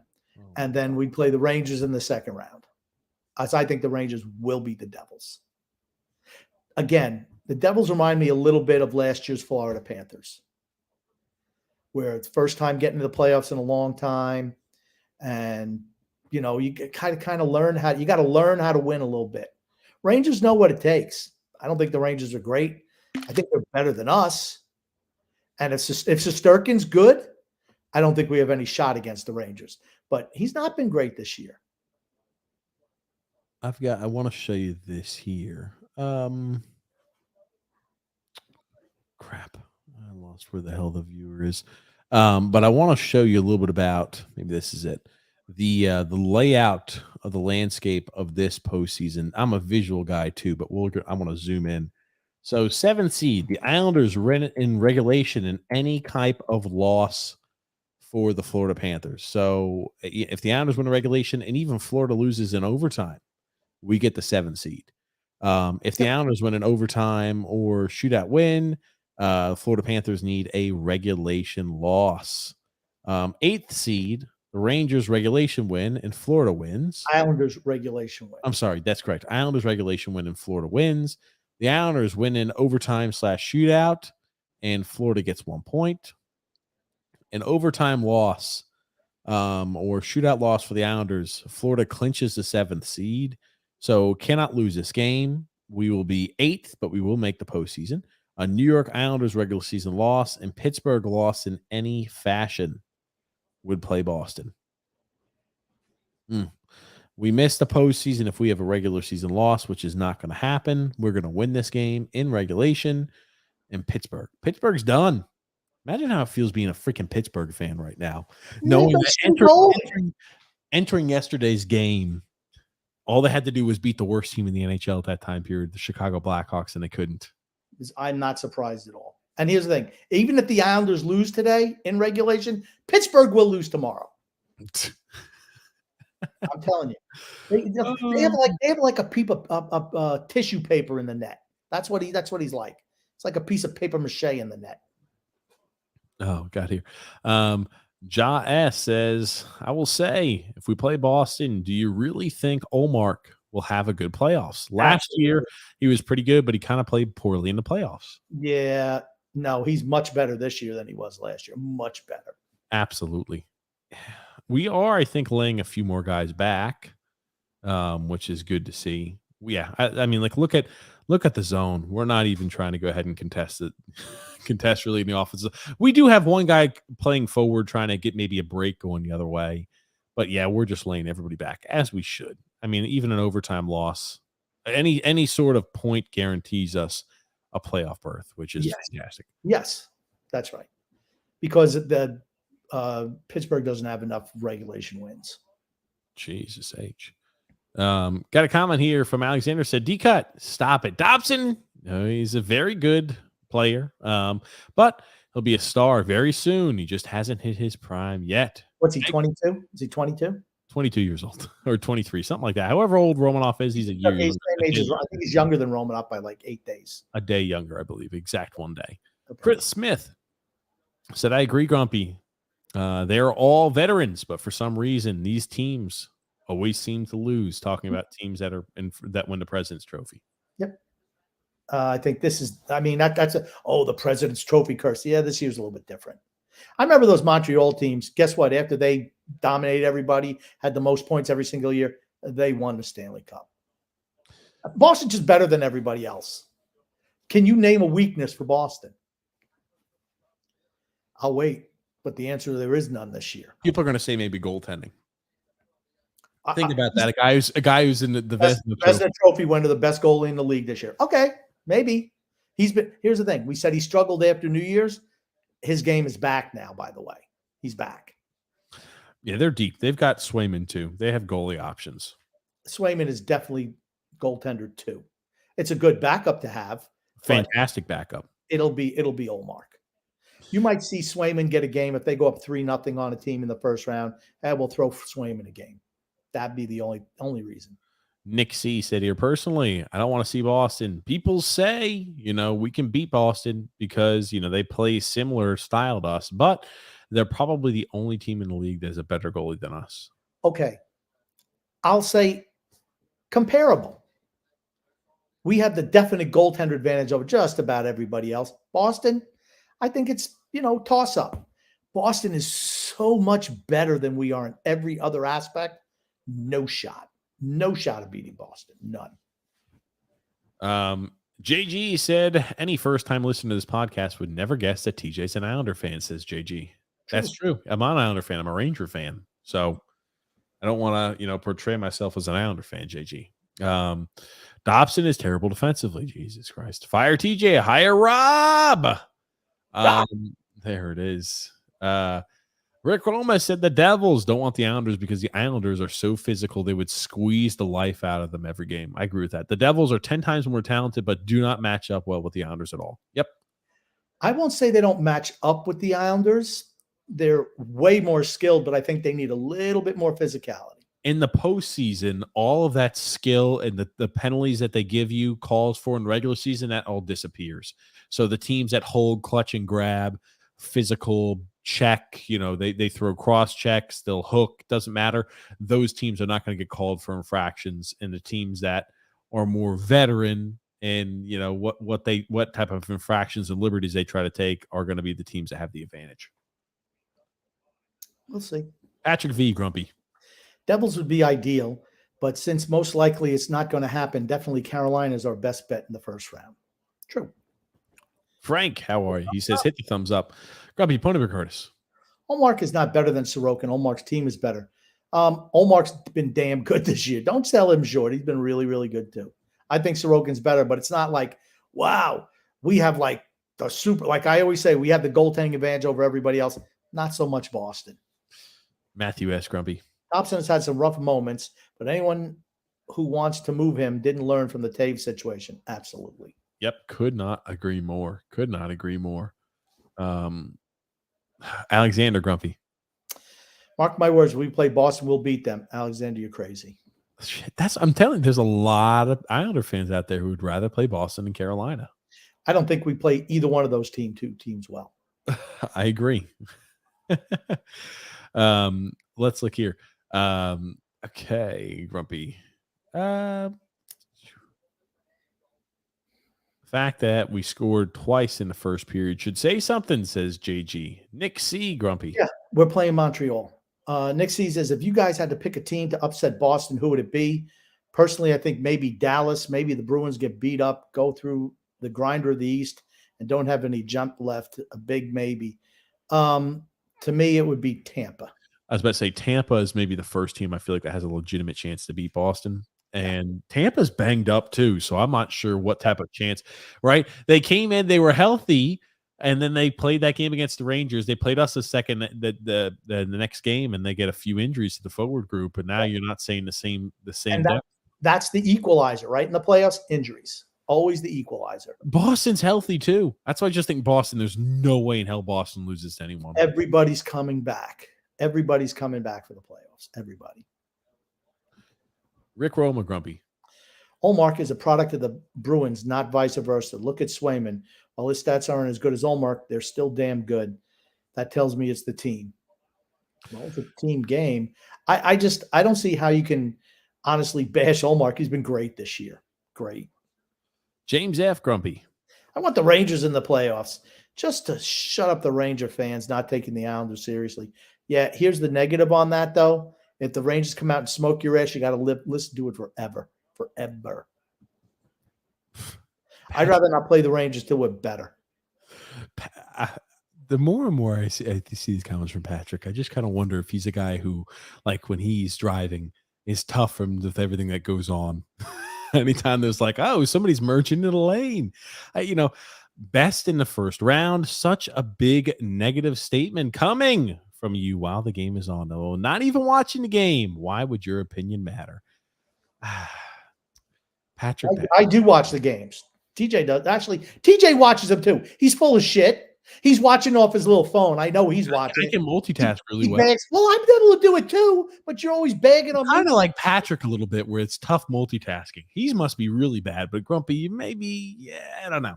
Yeah, I watch the games. I watch the game. Everybody watches the games when the games are on, Pat. I don't understand. You keep saying we're not watching the game. We're watching the game. Joseph C said, I take the Islanders seriously if we both get that far. I know you guys play us tough and all the time, but I'm just a lot more confident in our 5-on-5 play and power play than I would be for the Islanders. Yeah, we did. Well, what the hell else is left? If this is the Rangers are better at 5-on-5 on the power play, Penalty kill. Penalty kill. We don't have a power play. Yeah, I guess it'll make the Rangers look like they've got the best penalty kill out there. And, I don't mind that this third period is one to where Montreal is dominating zone time. They're dominating pressure because I do, because they can score themselves a lucky goal. And then, then all bets are off, right? The way we're playing right now, get ready, ladies and gentlemen. This is the type of style we're going to play when we go up a goal or so in the third period of the postseason. We're just going to lay everybody back, collapse them around the goal, don't allow any clean shots in, and just have massive chaos in our own zone. This is a trot system in a heartbeat. That's what this is. Continuing along, though. It's playoff hockey, right? When you're not talented enough, you got to do these little things. You got to be good at them. And we are. Marquet said, what happened to Durando? The minors. Never going to play. He'll never get a chance. Never will. Nick C said, I really miss seeing Barzal play with Horvat. Those two really clicked and seemed to have a lot of good chemistry. Okay. Just like we say, it's a really short sample size. They played well, but it wasn't like, hey, we're going to average, well over a point a game or anything like that. We don't know what would have resulted. You'll get to see that next year. So don't worry about it. Yeah. For many years to come. I think I'd rather have Bailey in the playoffs than Holmstrom. You're going to get your wish. Josh freaking Bailey. We are just eating this clock up. There have not been any stoppages of time. There's only about 5 minutes and 30 seconds remaining until the Islanders win this game and they clinch a playoff spot. 5:39 to go. First, as soon as you mentioned no stoppage in play, there's one.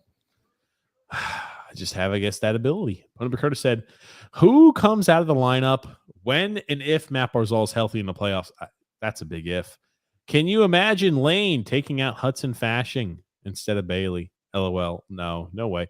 Okay. Also, I don't think Matt Barzal's Barzal gonna won't be be healthy, I don't think. I don't see that happening. He's not even skating with the team yet. This injury every step of the way has taken them longer than what they anticipate. If they told me we expect him to be ready for round 2 of the postseason, I would say expect him for round 3. It's just every step of the way, this seems to be a little bit more difficult of an injury that he's dealing with than what they anticipate. I never thought he was going to come back for the regular season. I don't think he's going to be back for the first round of the playoffs. We make to the second round, maybe. He needs to start skating with the team. He's not even skating with the team in a non-contact jersey yet. He's not even skating with the team.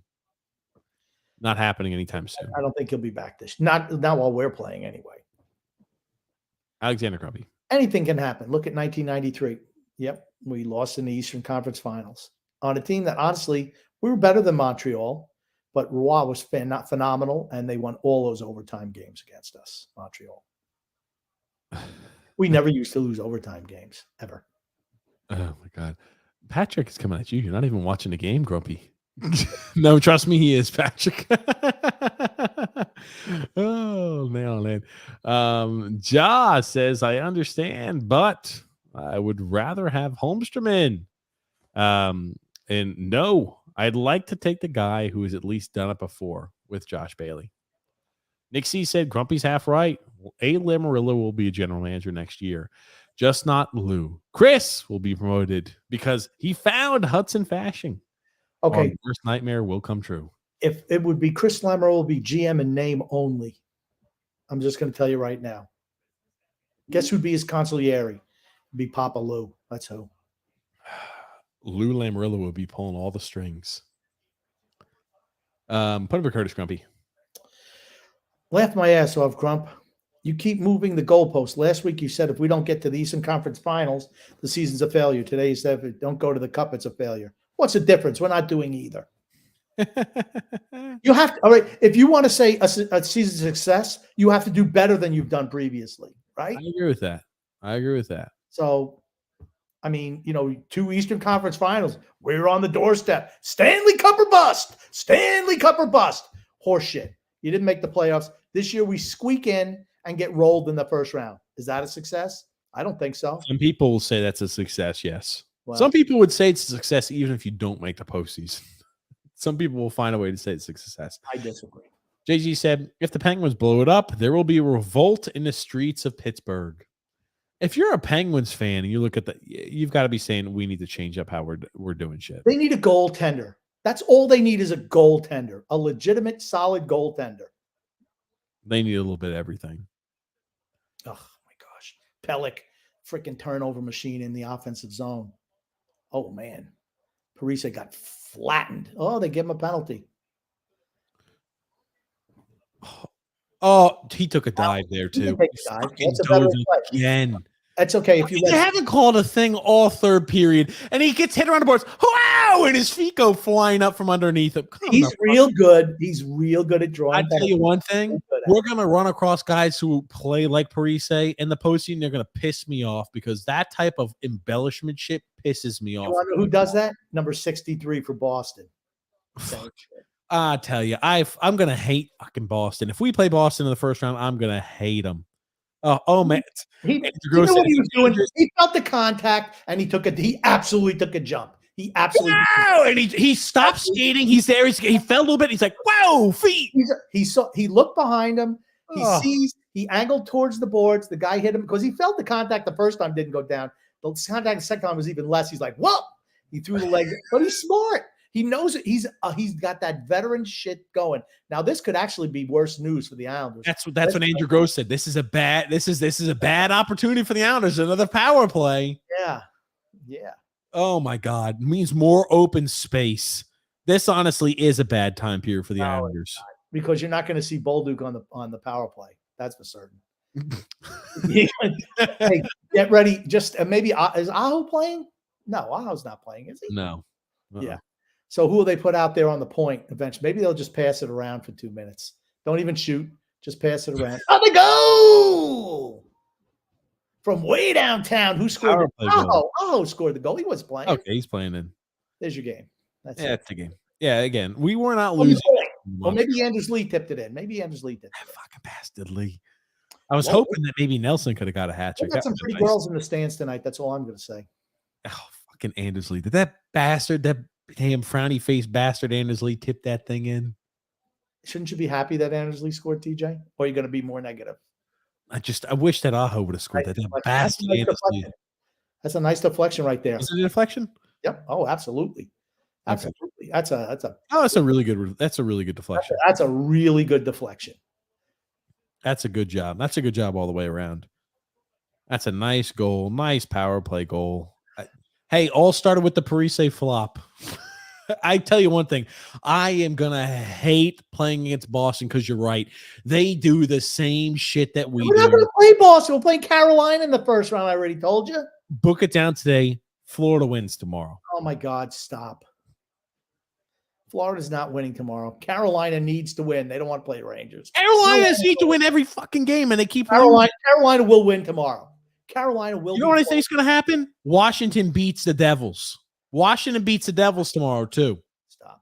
What do you mean stop? You told me I was crazy when I told you Washington was going to beat us. Okay. You've been wrong on everything else, so. You're wrong. You're wrong. You have been wrong every single damn game down the stretch, Grumpy. Every damn game. I told you Pittsburgh was going to lose because I knew they were going to lose. I told you I didn't expect either one of those two teams to win out. That's why I wasn't even concerned. We lost to Washington. Big deal. I thought we were going to lose. Wow, there's a trip by Lee. Did they get a call on that? Nope. Hey, no, the penalties don't work going the other way. Oh, Brock Nelson point blank misses the hat trick with that was a bad trip by Lee too. I don't know how you don't call that, honestly. They're not, it's whatever. The game's over. It's a foregone conclusion. The thing I worry about is we get the calls against the shitty teams. I think all the teams that are better than us are going to get the calls. And I'm going to be pissed come this postseason if we're not getting the calls because the other teams we're playing are teams that outwork the other team always get the calls in their favor. Always. Because I don't like hearing that. Penalties. That's what causes penalties. Getting outworked, guys stop moving their feet. They stick their stick in. They trip. They hook. They do whatever. I don't know why the hell they're playing rush up. Honestly, why the hell they're even trying to score right now? Just play it. Just play it smart, fellas. 2 minutes ago, passes like that. Lead. Just chip and chase. One guy in. Play defense. Don't do anything stupid. I mean, Montreal's not beating you because they suck, but still. Got a comment here from Tony Cheese. Grumpy saying Islanders more like stormtroopers shoot at Luke. Very true. Dan P said, watch Varlamov go to the Penguins and win a cup. LOL. He's coming back. Let me tell you something. He said in the paper earlier, I want to stay here. Of course he would. You don't have to win.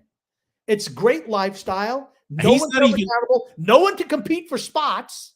He's not. I mean, he's just cashing a check, man. I mean, with how many games that Sorokin's playing, he's just cashing a check at this point. That's it. That's all he cares about. Hey, if you're going to pay me around the same amount just to cash the check and be the backup, that's fine. $2 million a year. That's it. We'll go year to year. 1 year, $2 million. That's it. I'm not giving up. He's 35 years old. 1 year. Like what does Tampa Bay do with Elliott every year? 1 year deal every year. Yep, we'll sign you this year, 1 year, whatever. He's the backup. How the fuck did Brock Nelson miss that goal? I want him to get a hat trick too. He tried to go 5-hole. If he just put that over, he had a wide open chance. Just put that over the glove, baby, and take yourself a hat trick. Oh man, oh, good gracious. And we're not going to be able to get through all these comments. There's a lot of comments, ladies and gents. Sorry, guys. If late onset dementia was the thing, Lou wouldn't be the first to have it. I retract my statement. Oh, God almighty. Why the hell would Montreal pull the goalie? Why you get Brock out there? They need to get Bo Horvat another goal. They need to get Bo Horvat a little bit better for the stat line. Maybe another empty netter for him. I don't know why they're pulling the goalie. That's dumb. You're not coming back to. I guess anything can happen, but you're not coming back down 2 goals, dude. No. Come on. No. Montreal. As soon as this game was 3, actually, as soon as 1-0, the game. We're playing the collapse style, baby. Line everybody up in front of the net. Oh, good gracious. We're going to see a lot of that come playoff time. Yeah. If Like, we're in the lead, hey, let me correct my statement. If we're in the lead, we'll see a lot of that come the third period in the postseason. no, we're going to see a lot of that every period. I mean, You can't do it when you're hey, tied. we made the playoffs. That's great. This is as far as we go. That's your accomplishment. We squeaked into the final playoff spot. Okay. Or the 7th spot. It doesn't matter. That guy's got a lot of pins on his little Islanders sweater or his little scarf. But hey, this makes it good for the owners that are apparently so starved for playoff revenue. Boy Curtis says, Grump's already like, how much do you want to bet we don't make the playoffs next year? Oh my God. You did say that, Grumpy. I don't think we make the playoffs next year. I got a few messages. The Islanders have officially won, and they're headed to the Stanley Cup playoffs. The New York Islanders are in the playoffs. See you later, Pittsburgh. Bye-bye, Pittsburgh. Oh, It just shows you how far that Pittsburgh and Washington took steps back this year. Because last year you had to have 100 points to make the playoffs. Remember, Washington lost I think 4 of their last 5 games and had 100 points. They were the 8th seed last year. Oh man, did we happen to show you, Grumpy, that Phil's Facts bet against the Islanders? Philly flip flop bet. I don't know why you did that. I knew it on this show. I don't know, because I know we talked to him. You and I did. I don't know if we mentioned it on the show, but I know we definitely spoke with him about this in person, or not in person, but in private. But Philly flip flop bet on the Islanders to not make the postseason, and he's out. My heart goes out to Phil today. Flip flopping like that. He should have listened to me. I knew we were making the playoffs. I knew we were. Yeah. What I thought was going to happen was I thought maybe Florida was going to lose the last 2 games. We're going to win. And I thought, Florida's going to lose the last 2. I thought maybe Pittsburgh was going to win their last 2 games and they were going to come away with the 7. But I cannot believe Pittsburgh lost to the freaking Blackhawks. I can. They got jarred. He can't come up. In a big moment, he doesn't come up with the big save. That's his. He can look, he makes a great save here, great save there. But you know what? In the big moment, he gives up the goal. Sorry. Let me ask you this. You have to be able to come up with big saves at big moments. What do you think? How do you think Pittsburgh plays tomorrow? Now they have nothing to play for. Do you think they'll come out and steamroll the freaking the Blue Jackets? I'd probably shut out for Jari. No pressure. He'd have 70 saves or some shit like that. The best career in his performance. Here's the way I look at it. I don't give 2 shits. They're out. That's true. The big game for us tomorrow, ladies and gentlemen. Every single set of eyes should be on the Carolina Hurricanes in the Florida Panthers game. Every single set. Fasching gets a star tonight. Hunter Fasching got a star, Grumpy? That's right. Hudson Fasching. I like Hudson Fasching. I like him. Yeah, I like Hudson Fasching. And there's far better than star. And I guess who gets the first star? Nelson. Nelson's got to be Nelson. Had 2 goals. Got to be Nelson. Yep. See, to me, Sorokin's got to be a star. He was sensational. How the hell did Anders Lee get a star and not Sorokin? Nelson. To me, Sorokin was sensational early on. He made 4 or 5 big saves, and that's what he gives us. That's what he gives us. TJ's given Washington too much credit. I disagree. I think Washington's going to be back next year. Here's the thing. I think they'll be way better than they were this year. Everyone's going to be back healthy. They're going to make moves in the offseason. Washington's not going to sit around on their hands. They made some nice moves. They're trying to get younger to blend these things. Think about Oshie was out off and on the whole year. Ovechkin missed how long when his dad passed away? Carlson missed months and months. Carlson missed months. You had Wilson and Backstrom who were out till January. I mean, tough. Do you want to hear Brock Nelson address the fans after the game? Having a huge goal. After that was it. I can't even count the number of times that I heard from you and other guys in the room that you said, we believe in this group. We believe in the guys that we have right now. What propelled you to game 82 to clinch a playoff spot? It's Montreal. I think we've been through a lot as a group over the years, and we've been here for a lot of years. So the fans, the guys, we believe in one another. We want to get it done. Congratulations, Brock. Looking forward to seeing you in the playoffs. Thank you. Guys. Well, Montreal's only 5th worst team in the league, so good for them.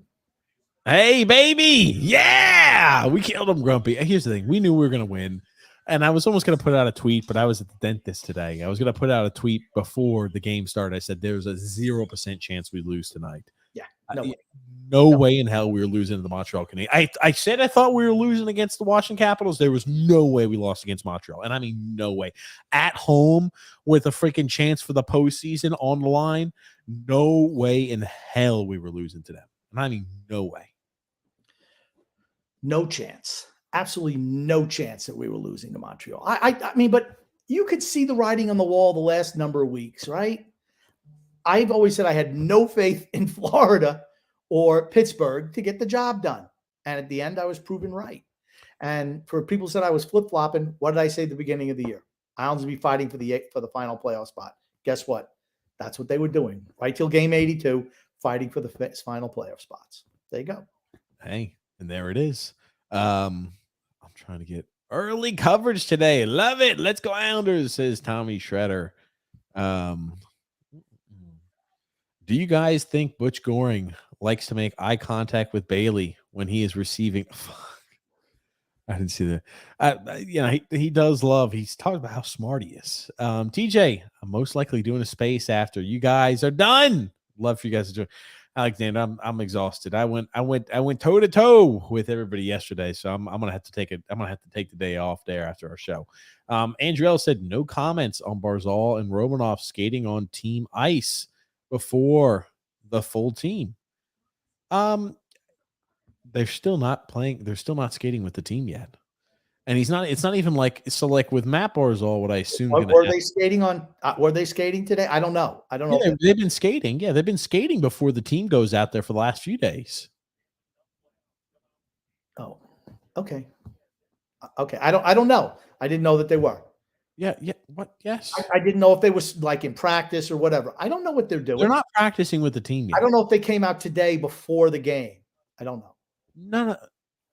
This happened earlier today when they have like the morning skate and stuff like that. They went out before the other teammates did for like morning skate.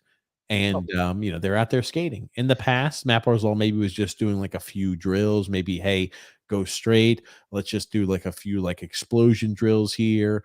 But he was out there skating before the team went to practice this morning. Yeah. Okay. All I'll say is I think Romanov has a better chance of making it back than Barzal. I think Romanov will be back for the postseason. He had an upper body injury. What is that code for concussion? Shoulder, whatever the hell it was. I don't remember. Yeah, I don't remember. Banged his face on the ice, so maybe it's concussion. Let's see here. I guess Varlamov will never play again this season. That's correct. Nope.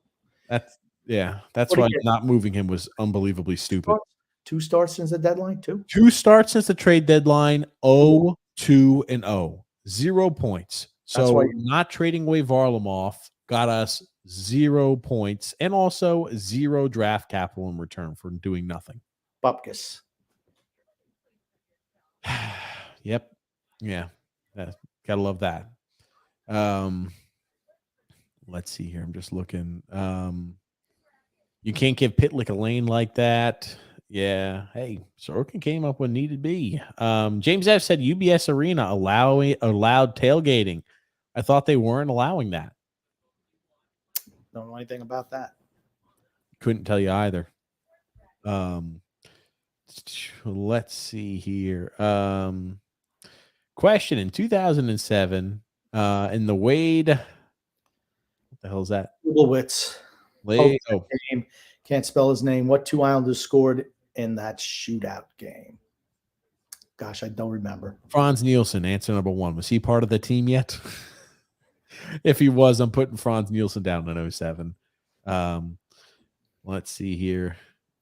TJ, I think you forgot my comment about the 7 hot dogs and 3 ramen packs. You got to eat 7 hot dogs and 3 ramen packs live on stream during game 1 if we get a point tonight. Sorry, Pony Boy. Maybe. Hey, if we win a cup, right? I'll eat yourself. I don't know what we'll do if we win a cup. I'll shave my head bald and I'll eat 7 hot dogs and 3 ramen packs on stream. Okay, if we win the cup, I'm down. Grumpy, I don't know what Grumpy's going to do. Doing anything. What? I'm not doing anything. You're not going to do anything if the Islanders win the cup? Not I'll even going to celebrate? I'll celebrate if I'm even able to by the time they win a cup. Oh, you don't think it's going to happen? Stanley Cup? Islanders aren't winning a Stanley Cup this year. I mean, everything is played out exactly as I thought. Guess what? We got beat in the first round. I mean, this season's been so predictable.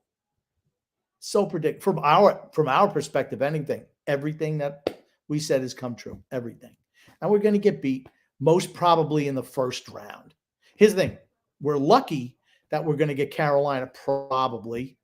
And they got a couple of injuries. And I think that Sorokin is better than Freddie Anderson. I mean, that's our big advantage. Defensively, advantage Carolina. Forward group, advantage Carolina. Goaltending, big advantage New York Islanders. I think Freddie Anderson is he's an serviceable. above average goalie. I think he's an above average goalie. When he's hot, right, he could be, I think, in that good tier to possibly sometimes a great game, but he's a guy who also is mortal. Yeah, I don't think he's great. I think he's like Varlamov. Can get hot, but he's not going to carry you. Sorokin's a guy who carries you. John McManaman said, "Good evening, boys." Ian says, "Hi, what's up, Ian? What's up, John? Johnny Mac." He said, "TJ, check your email." Okay, I'll need to check my email. Oh man, Patrick Himmel said, "Suck that cock, TJ. Islanders scored. Time to throw a hissy fit." No. Oh, by the way, Penguins had a 16-year playoff streak snapped. Do you remember what happened? That was the longest in all sports history. Well, longest active. Yes, current streak. Yeah. I think about the Pittsburgh Penguins. Do you remember when that happened to the Detroit Red Wings? What happened after that? Down the tubes. Yep. That's what happens when you're consistently trading away pick after pick to keep. Here's the difference. If Pittsburgh had a goaltender, they make playoffs.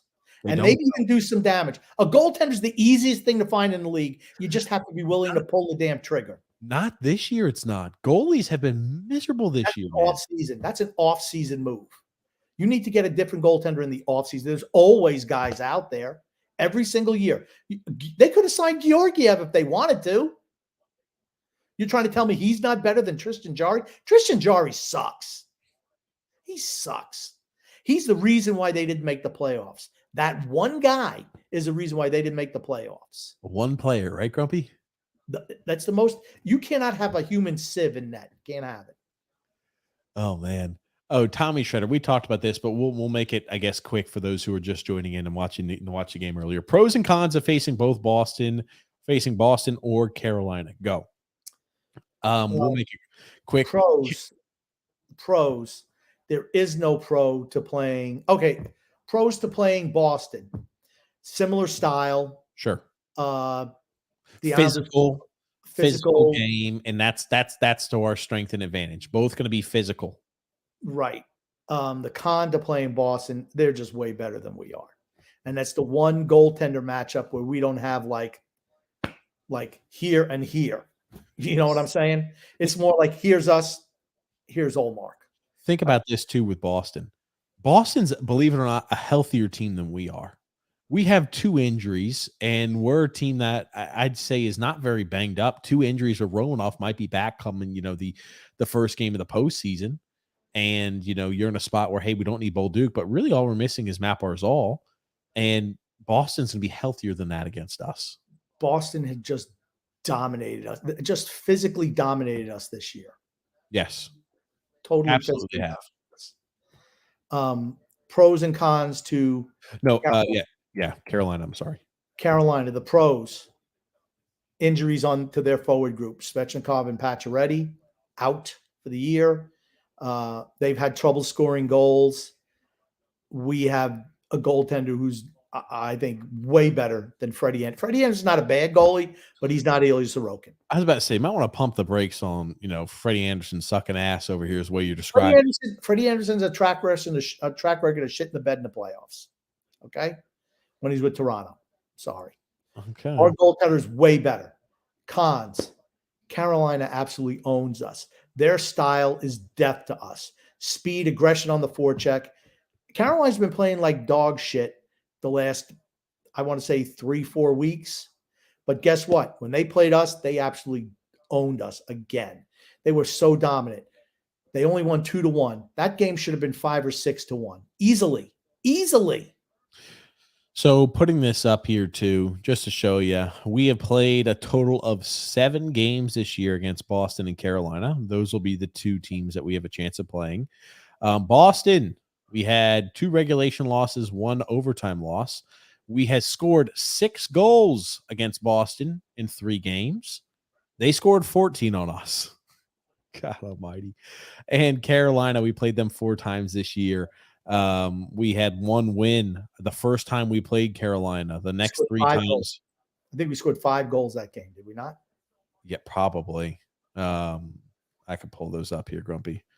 You can just click on it, the 4 games, and it'll tell you what the scores are. Give me a second, pulling it up. Oh, shit. I think all you did was click on the 4 games. That hyperlink. Yeah, Grumpy. That doesn't take you there. It takes you to don't bother, Grump. Okay, I'll do what I do. You do what you do. It doesn't take you there. You got to be subscribed to something special if you want to see that on a specific. Oh, okay. I didn't know that.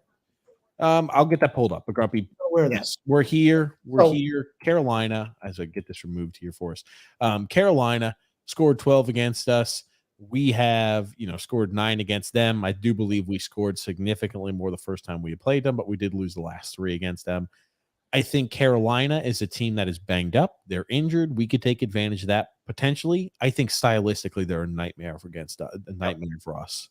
And we just saw that last week. We played them, and they were on this. We were both on the second half of back-to-backs, and they dominated from start to finish. Start to finish. The score was only 2-1 because Ilya Sorokin. He was just that good. And I think their power play is struggling too. So we're going to find. I think that'll probably be our first round opponent. I think we have a way better chance, even though stylistically they're death for us, of beating Carolina than Boston right now. We scored 6 goals against Carolina the first game.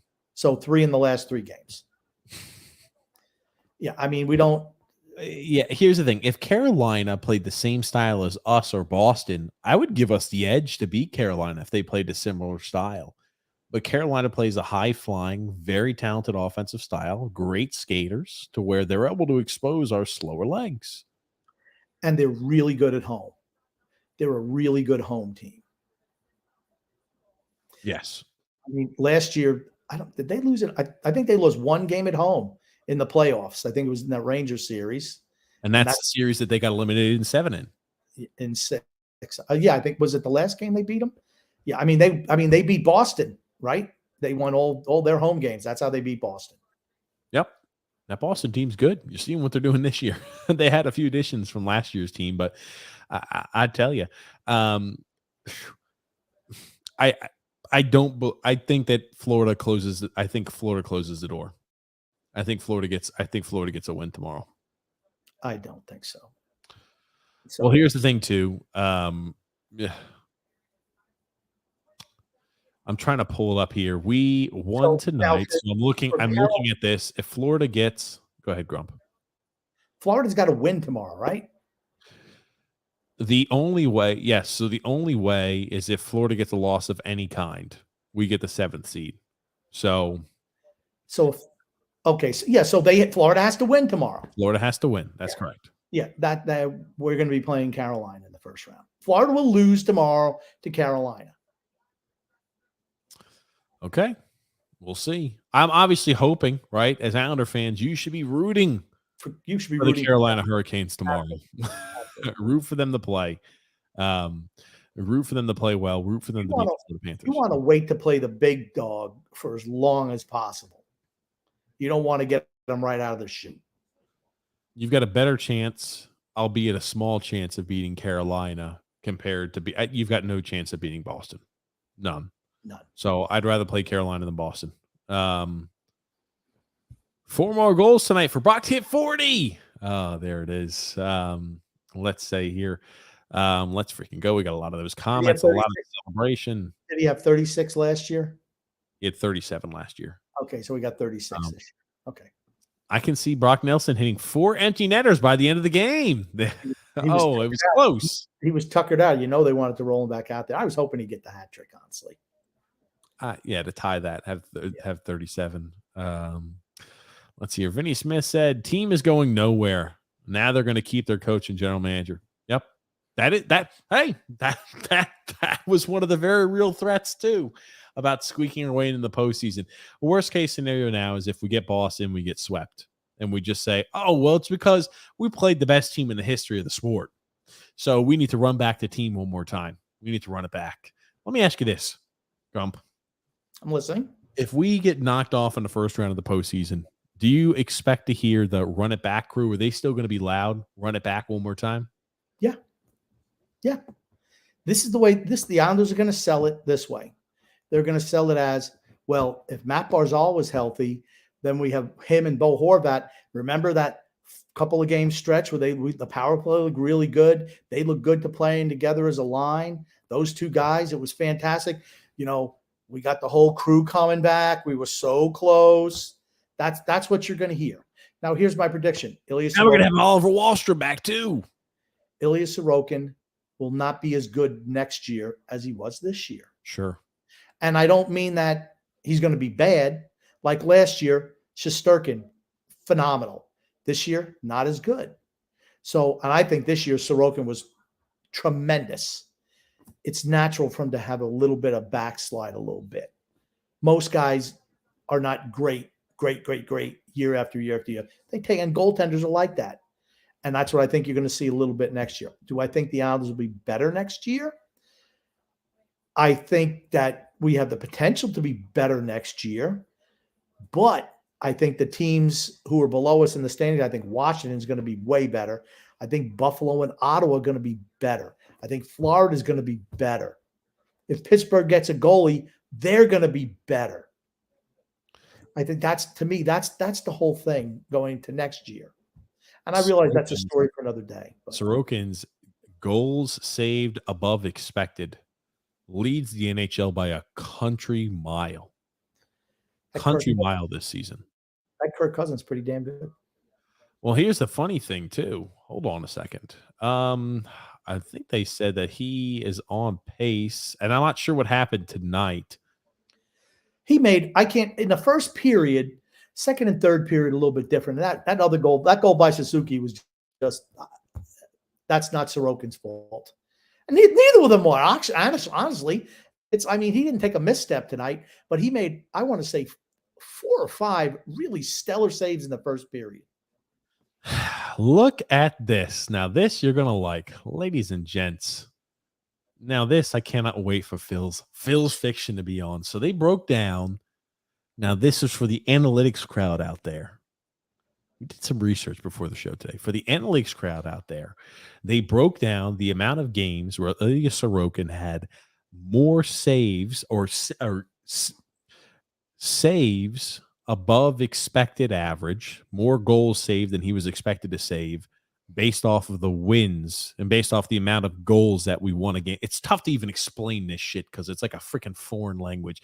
They looked at the end result of games. They said, hey, if you won, let's say 4-2, and Sorokin saved 3 goals that were expected to go in, that counts as a steal of a victory because Sorokin made those fantastic saves. Sorokin had 10 games that he stole this year by himself. Think about that. So not 1 or 2, like Phil said? Not 1 or 2. But that wasn't top even, 3. He lost games too, supposedly, according to Phil. He lost games too. Yeah, I told you it's ridiculous. Looky there. I figured you'd get a kick out of that. Even without numbers, Bo is doing stuff out there. Yeah, but you're not paying a guy $8.5 million a year to do that. Sorry, Patrick. No, you pay a guy 8 years, $8.5 million to put puck in the net. That's why you get paid. You could get Hunter Fashing to do that for a tenth of the price. You unironically keep saying Hunter Fashing, and you're going to kill me, Grumpy. It's Hudson Fashing. You called him Hunter the first time, and I've just been locked in on it ever since. This is bullshit. This is utter bullshit. I will tell you this. We need to go ahead. We need to write him a letter. Hey, can you do a legal name change to Hunter so that Grumpy can make sure we get your name right all the time? Then you'll start calling him Hudson by that point. Well, maybe they'll re-sign Engvall to a 5-year, $5 million a year contract and let Fashing go, and we won't have to learn his name. Jack Woolston says, howdy, chaps. What's up, Jack? From the UK, Grumpy. Alexander says here, I was about to say Nelson and Horvat, are having a good game or having a game tonight, and Nelson scores again. But guys, I love the way Horvat's playing tonight. He's hustling and making plays. Yeah. Yep. I mean, but that's not why you pay him $8.5 million a year. Like I said, he'll be better next year playing with Matt Barzal, without a doubt. Want you to say, I said, Brock, 36 goals and 75 points. Important goals, too. I'd say Grumpy Old Man is clearly wrong, and Croc has equaled his last year's success and even surpassed it. I agree. That's right. I don't know what I said. I don't know what I said. I think you're the one who said I don't remember what I said. Hold on, stop. We both said this. I love how Grumpy immediately when he gets pressed on. I think you said something about him not being able.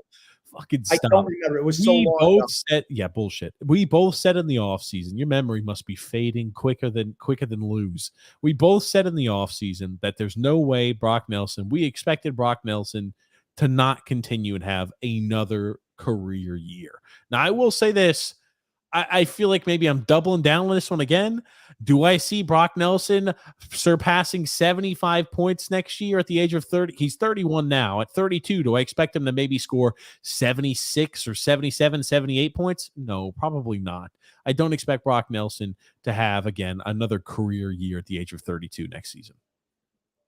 Yeah, I think it depends on – here's the thing. If we had played – the Barry Trotz grinded out style all year long, like we did at the end, because his numbers were not great, with the exception of a couple of games, the last 25 games or so. They were not as good as earlier. We were more free flowing, and he was putting up a lot of points. If we go back to the grinded out style, I don't think he will. If we go free flowing and just, back and forth, up and down fire engine hockey, I could see him scoring just as many points. I could, but it depends on the style we play, because it definitely affected how he was putting pucks in the net. I mean, he went cold for quite a while when we did the grinded out style. And then, it's harder to score like that when you have to have that defensive responsibility. Now, like I said, notwithstanding tonight's game when he had 2 games against a shitty Montreal team, whatever team he played where he had another couple of goals in some other bottom feeder squad. But he's been good this year. I'm not saying he ain't been good. He's absolutely been good. I'm looking at our record, and when you look at team MVP, though, no one's saying Brock Nelson. It's Ilya Sorokin. Yeah, he's the best player on the team. It's not even close. I'm looking at our record this year. We played, even in the regular season, we played the Devils 3 times, 2 wins and 1 loss against the Devils. Yeah, and the time that they beat us was like first week of the season. And I'm like, man, that's a bad loss for us. There's a reason why I would have loved to play the Devils. Absolutely love to play the Devils. We would have beaten the Devils. I really feel confident we would beat the Devils. What's the Devils against the Rangers? Stop with the guarantees. I don't know. I guess he's upset that we're guaranteeing that we're gonna advance today, or we're gonna win today's game. Andrew L. said, Barzal was seen celebrating goals and was very lively practicing with Romanov today. What does that even mean, very lively? Like when I'm thinking lively, it's like a guy was waking up out of a coma. He seemed very lively today. Like if he's out there on the ice, I'm hoping that he's going to be able to seem lively. He'll be able to move his arms and his legs a bit if he's out there skating. There are steps that guys have to take before they're ready to play again. You start skating on your own. Then you start skating with a team in a non-contact. Yep. Then you start skating with a team where you're allowed some contact. And then you go to full contact. And you go to full contact, and then you graduate the game. I don't see that happening in a week. I think Tuesday is the first night of the playoffs. I don't see that happening in 6 days? I think it's the 17th, so 5 days. Is that maybe Monday? it's the 18th? I don't know. I don't know. I thought his next Tuesday is when the playoff starts. No? Playoffs start 17th. Ends on the 17th. Okay. So it's on Monday. Okay.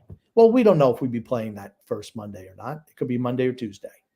So we don't know. And I'll tell you what, the first round of the playoffs is the most exciting for me. There's games all times of the day, every single day. I loved it when they had bubble games because they were playing hockey from 1 o'clock in the afternoon until 1 o'clock in the morning. And I thought it was great.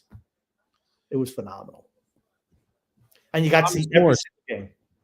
Thomas Moore said 2 of the last 20 President's Trophy winners have won the cup. True. Very true. It'll be 3 out of 21 after this year.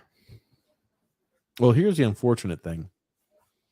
We're not going to be playing this team in the Stanley Cup Finals or later on, right? If we play them, it's going to be in the first round. I'm interested in how many of the President's Trophy winners have won their first round. That's what I'm interested in. Well, Tampa didn't that one year to Columbus. Right. Everybody keeps saying it. The 1 year. So what is it, 19 for 20? I don't know. I'm sure more President's Trophy winners have gotten a boot in the first round of the postseason, but it's probably more rare than not. Yeah. And here's the thing. They won the President's Trophy by a lot. It's not like, oh, we won by 2 points or we won by a point. Patrick Amos said the President's Trophy never wins. All these idiots saying that they're sure thing in the playoffs are idiots. Present company definitely included. Grumpy old man. If you were putting money down on who's going to win the Stanley Cup, Patrick, who would it be? If I'm putting my hard-earned cash down on the table, it's for Boston. It's not the team possibly that has the most wins ever recorded in the regular season. It's not the team that's completely healthy entering the postseason. It's not the team that beat the living shit out of us the 3 times that we played them. It's not those teams. That's not the team I'm putting my money on, Grumpy. Put it on the Islanders. Yeah. Like I said, Boston's a different animal. We have to hope we don't play Boston in the first round. Yeah. I'd rather play Carolina than Boston. Even though they're a matchup nightmare for us, they're banged up, and maybe we can exploit their injuries, and maybe Freddie Anderson plays like shit. Okay, Olmark, I think, will win the Vezina, even though I don't want him to, and I think Sorokin's a better goalie than he is. You got the Vezina goalie, you got the Vezina Trophy winner on your team. They're not going to play like shit in the postseason. I mean, they're going to win. They won the Jennings Trophy by a lot. By a lot. I mean, unless they give up something like 29, 30 goals tomorrow, they won that. I mean, what's his goals against average? You look at the goals against average. He's number 1 by a mile.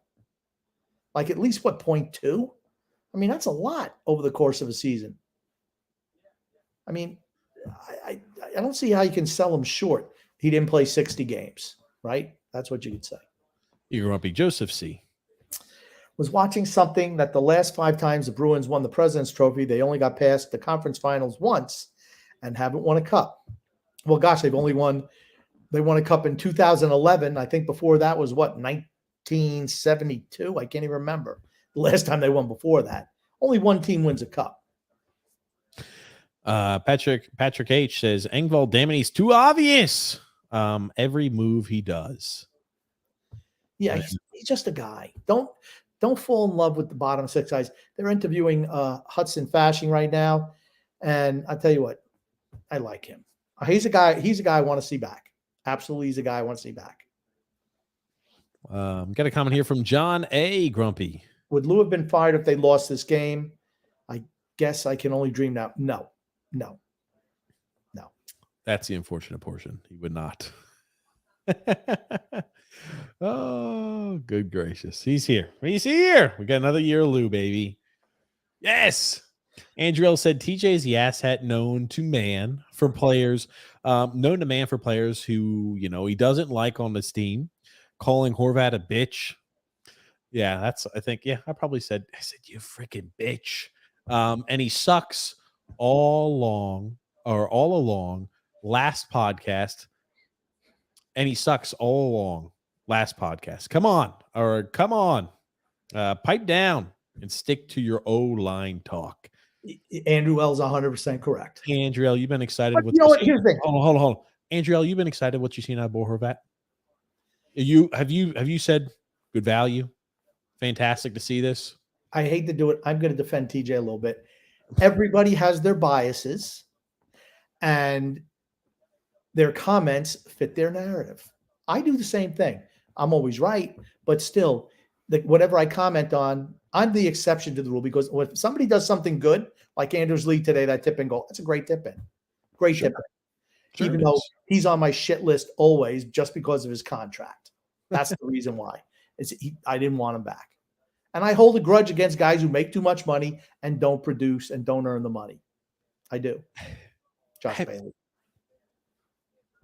Bo Horvat. I'm sorry. You need more out of a guy that you give up as much as you do Okay. for him. Bo Horvat absolutely gets a pass from me because he's there to play with Matt Barzal.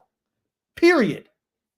When Barzal comes back next year, you're going to see. Then you could say, well, gosh, if Bo Horvat only puts up 40 points next year, then you could say, yep, that's a bust. But until then, to me, his grade this year is incomplete. Oh, fuck. You just because you like that guy, right? We talk about you championing players. You like him and you were openly biased towards him. I could give two shits about Bo Horvat.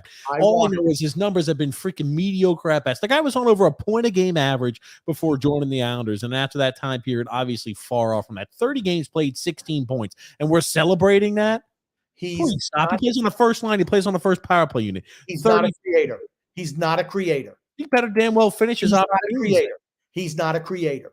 The Islanders don't have any creators on this team. They got one guy who's a creator. One. He's out.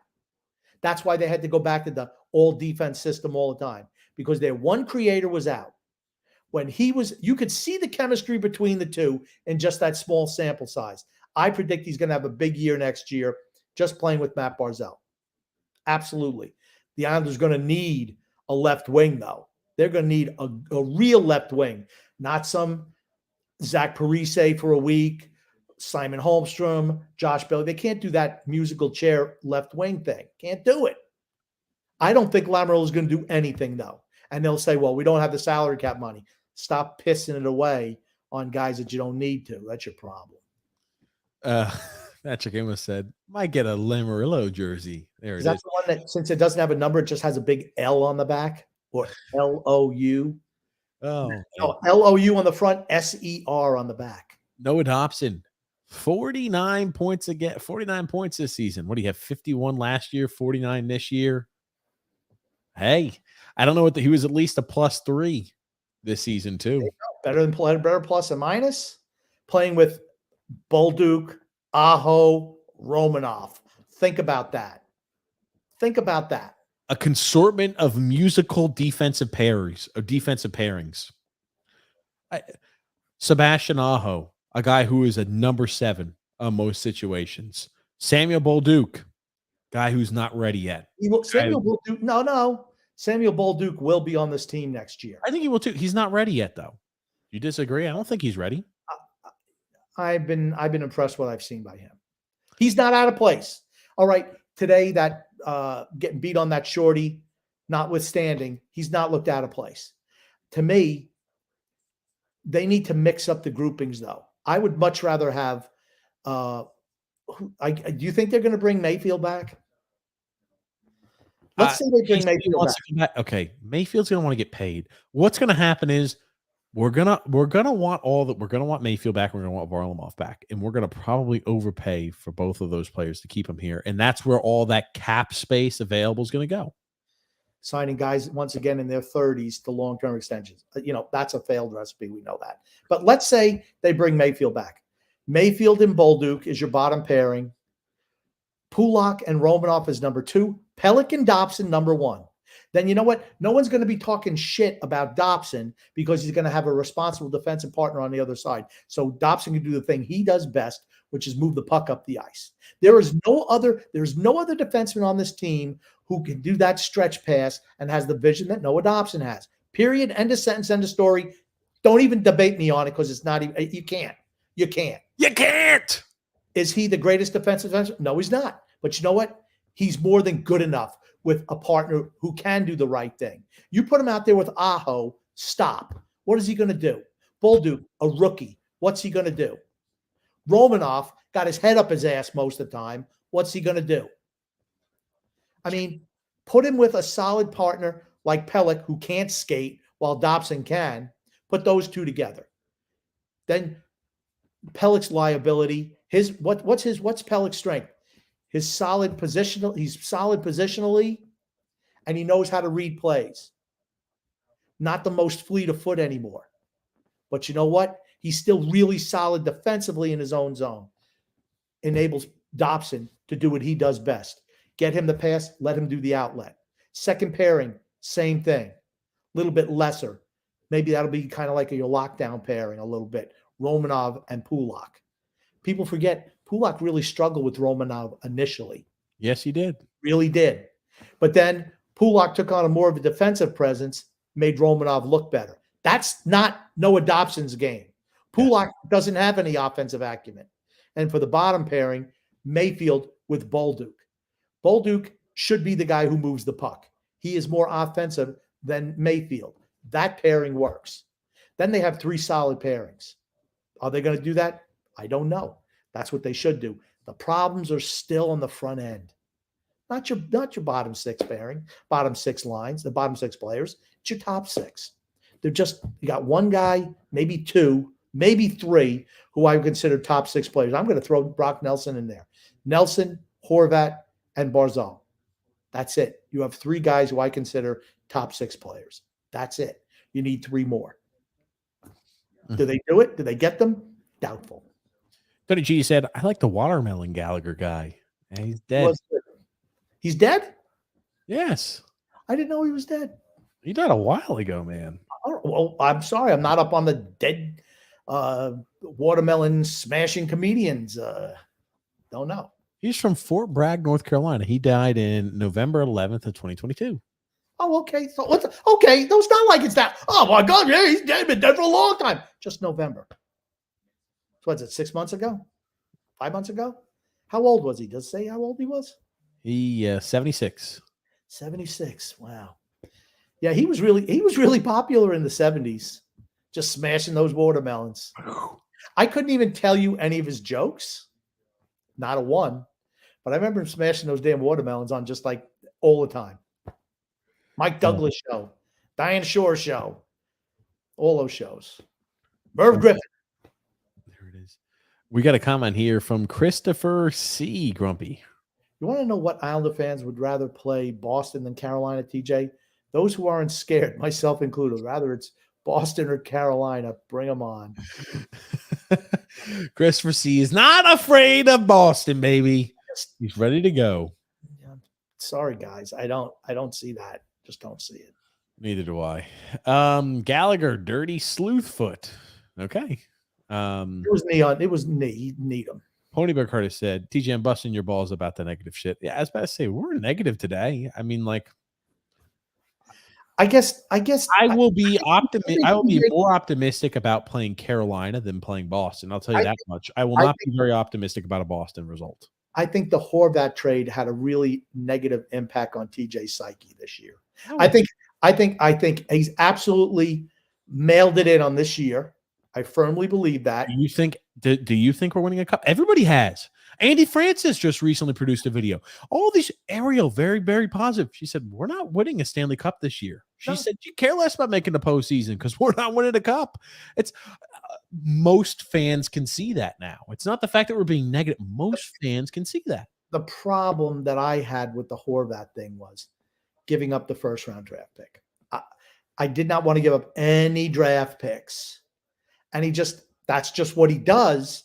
And eventually you got to pay the piper and the team's going to be really freaking bad. Sure. I mean, this was the last chance. You had guys you could have moved at the deadline who had real value, except for some ill-fated, just squeaking into the playoffs instead of getting rid of Mayfield and Varlamov and Parise. Just move them. Get more assets. You could have reloaded and you could even sign them back if you really wanted them. Did you think you're winning the cup, Lamorello? That's what. Oh, yeah, we like this group. We like this group. This group's never won shit. Okay? That's my problem. Never won anything. Nothing. No division titles, no conference championships, no Stanley Cups. Nothing. They've won nothing. And they keep, we believe in this room. I don't give a shit. I don't care. I don't care if you believe in this team, Brock Nelson, Anders Lee. Guess what? I believe you guys suck and you need a new infusion of talent. That's what you need if you want to be a winner. If you all want to just hang out in the cul-de-sac, great. That's what are you going to remember about your career? Oh, we made it to the Eastern Conference Finals twice in a row. Wow. Shit. Or no, hey, we had great barbecues in Josh Bailey's backyard. I mean, is that what it's going to be? There's no accountability for this team to get better. That's my frustration. I've resigned myself to the fact of what it's going to be like in the coming years. That trade and the fact that you didn't move your UFAs doom this franchise going forward. It You does. had a chance to do a rebuild on the fly. Had a chance. Totally went the other direction. For what? For what? And here's the thing. I'm going to hold my real vitriol for when the season's over in a week and a half. I'll hold it for then. Because then I'm going to ask every Islander fan, all the guys who are Gary Gung-Ho, we want Boston. We want to. Was it worth it? Was it worth it? Was this? And here's the thing. Maybe I'll be proved wrong. Maybe the Islanders win a Stanley Cup. Yeah, not happening. But let's say it does. I will say I was wrong. Absolutely. But I'm going to ask you the question. Was it worth it? Was it worth it? Was the direction? I'm not even mad at the team. I'm mad at the GM. It's not the players I'm angry at. I mean, I don't think you could say the Islanders dog it out there. There are nights where they come out flat, but you can't say that the Islanders as players dog it out there. Absolutely not. Maybe some guys can't play anymore. Josh Bailey, whoever. But, we call this the Islanders Never Say Die podcast because that's what the players are like. Not so much the management. And that's my concern. It's like, I'm not mad at the players. I'm mad at not even ownership, the GM position. That's who I'm mad at. Because you're just doubling down on something that has never worked. Sorry, Lamoriello. When was the last time you won a cup? It's been a long time, right? When was the last time Lou Lamoriello won a cup? 2 decades almost. I mean, that's an awful long time. That's an awful long time. Yeah. I mean, so I look at it as, dude, what he could have done, he could have cemented his legacy by reloading for Fredo to come in as a spot where Fredo would have the young talent to come in and he'd hit the ground running. Now he's doing Fredo a disservice, in my opinion, because Fredo's going to have to pick up the pieces. How long is Fredo going to stay on the job? They can say, oh, well, guys, this is going to be fine. Maybe that's part of Lou's plan. Yeah, if I gut the team really long, Fredo, you're going to have a job for a long time. You could just say, well, look at what Papa left me, and now I have to rebuild the whole thing. I mean, maybe that's a thought process. I don't know. But we have all off season to talk about that. I think that's a good way. Oh, here we go. They're talking about here. I got to pause this. Potential playoff matchup. Islanders, Hurricanes this season, record 1-3.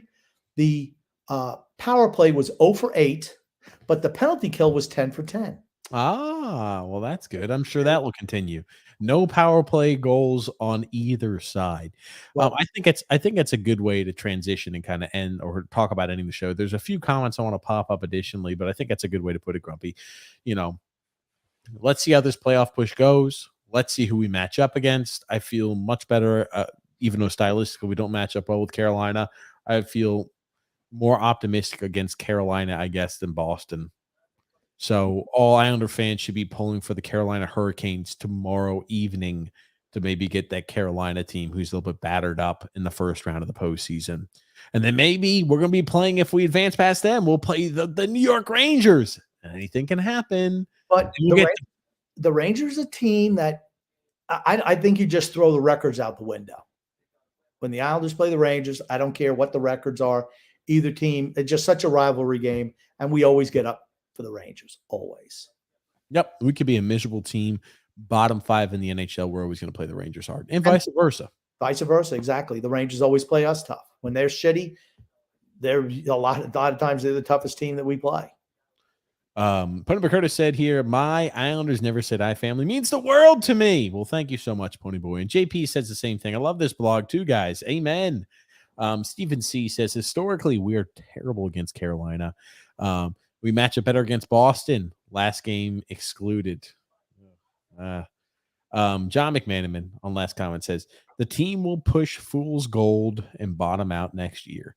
Same team, just older. I love this team. And this team needs someone in charge who respects its heritage and fan base. Respect the franchise. Good way to end the show, honestly. Yep. He's exactly right. I feel the same way. I mean, like I said, we'll talk about it in the offseason, but for me, the old man had the chance to do it right. Just say, okay, we're not winning the cup this year. So you know what? Let's hit the ground running. Okay, we'll still have a lot of the same guys back for the next year or two, but then you got all these young guys ready to come in, and then you can have a rebirth of the Islanders. He chose not to do that. I mean, he had the assets. He didn't do what he should have done. It was a mistake, and it's right chasing fool's gold. That's it. Look at Ariel down there. The Dobson hate goes crazy. The Dobson hate goes crazy. Anyway, I can't. Pull it back up. What was that?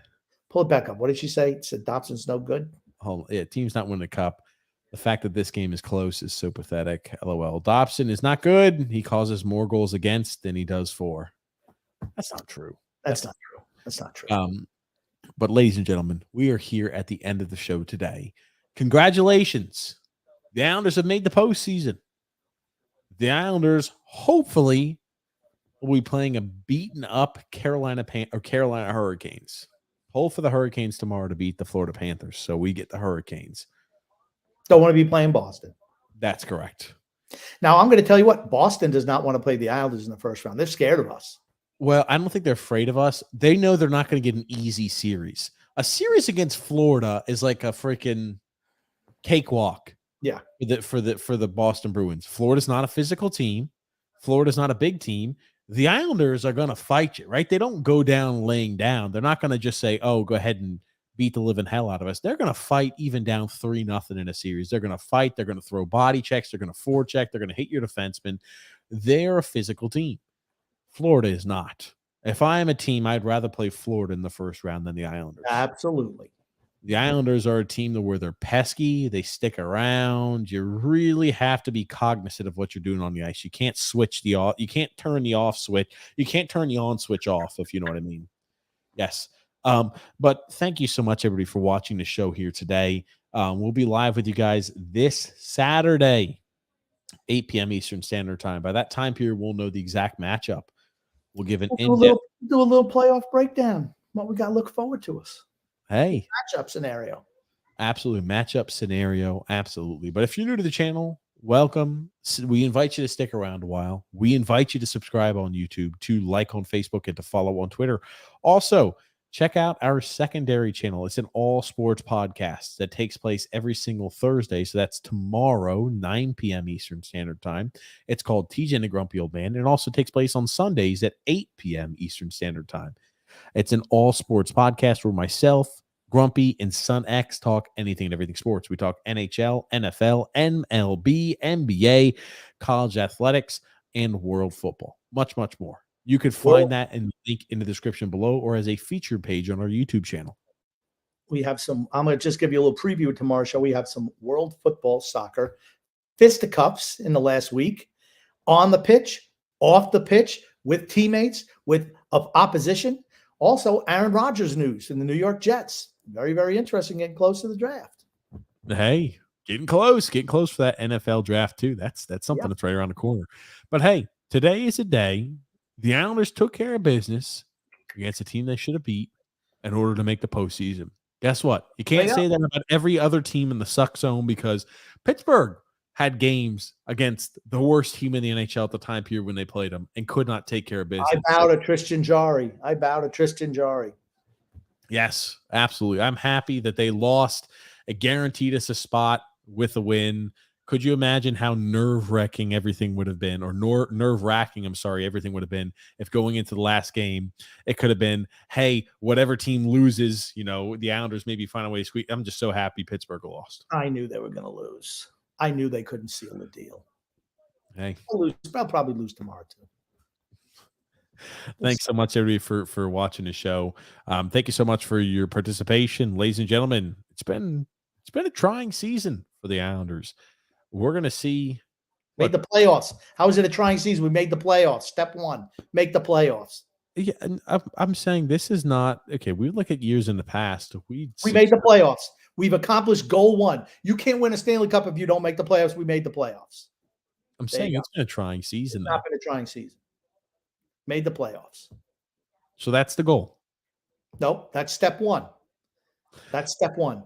If you didn't make the playoffs, then it's really a trying season. It took a lot to get there. You accomplished step one. Sure. I don't disagree. I'm just saying it took a lot to get to step one. Well, there you go. We But were hey, we got the step one. 9 points better than last year. So we improved what percentage point that is? I don't know. That's a better season than last year already. Almost by like 10%. There you go. 10% improvement, at least a little more, maybe. So hey, we're making the postseason. Who we play? Oh man, tomorrow's gonna be big. But thank you, everybody, for tuning into the show. Thank you for your comments. Thank you for your interaction. Sorry we couldn't get to all of them today. We did want to make sure we can go live during the show today to share a little bit of the excitement. Hey, we're in the postseason, ladies and gentlemen. We are headed towards the Stanley Cup playoffs. We'll find out who we play tomorrow. So I'm sure everybody's going to be keeping their eyes peeled on that Carolina and Florida game. But Grumpy, what do you want to say before we wrap things up? I want to say love and laughter to everyone who listens and even those who don't, from TJ and the Grumpy Old Man. Thank you, everybody, for tuning into the show. We'll be live tomorrow, first off, on the TJ and the Grumpy Old Man show. That's going to be 9 p.m. Eastern Standard Time. I'm sure you'll get our reaction somewhat to the Islanders, who they're going to be playing in the first round of the playoffs a little bit tomorrow, because that will be happening live during the TJ and the Grumpy Old Man show. But make sure you give that show a check. Make sure you give that show, a look-see. It's on Facebook, YouTube, and Twitter called TJ and the Grumpy Old Man. You could find it in the link in the description below or as a featured page on our YouTube channel. Thank you so much, Grumpy. Thank you, everybody, for tuning in. We hope you've got a great rest of your Wednesday evening. Islanders in the postseason. Islanders have made the postseason, fought their way back after what seemed to be a large mountain to overcome. They fought their way back. Thank you so much, everybody, for tuning in, and thank you again, as always, Grumpy. My pleasure.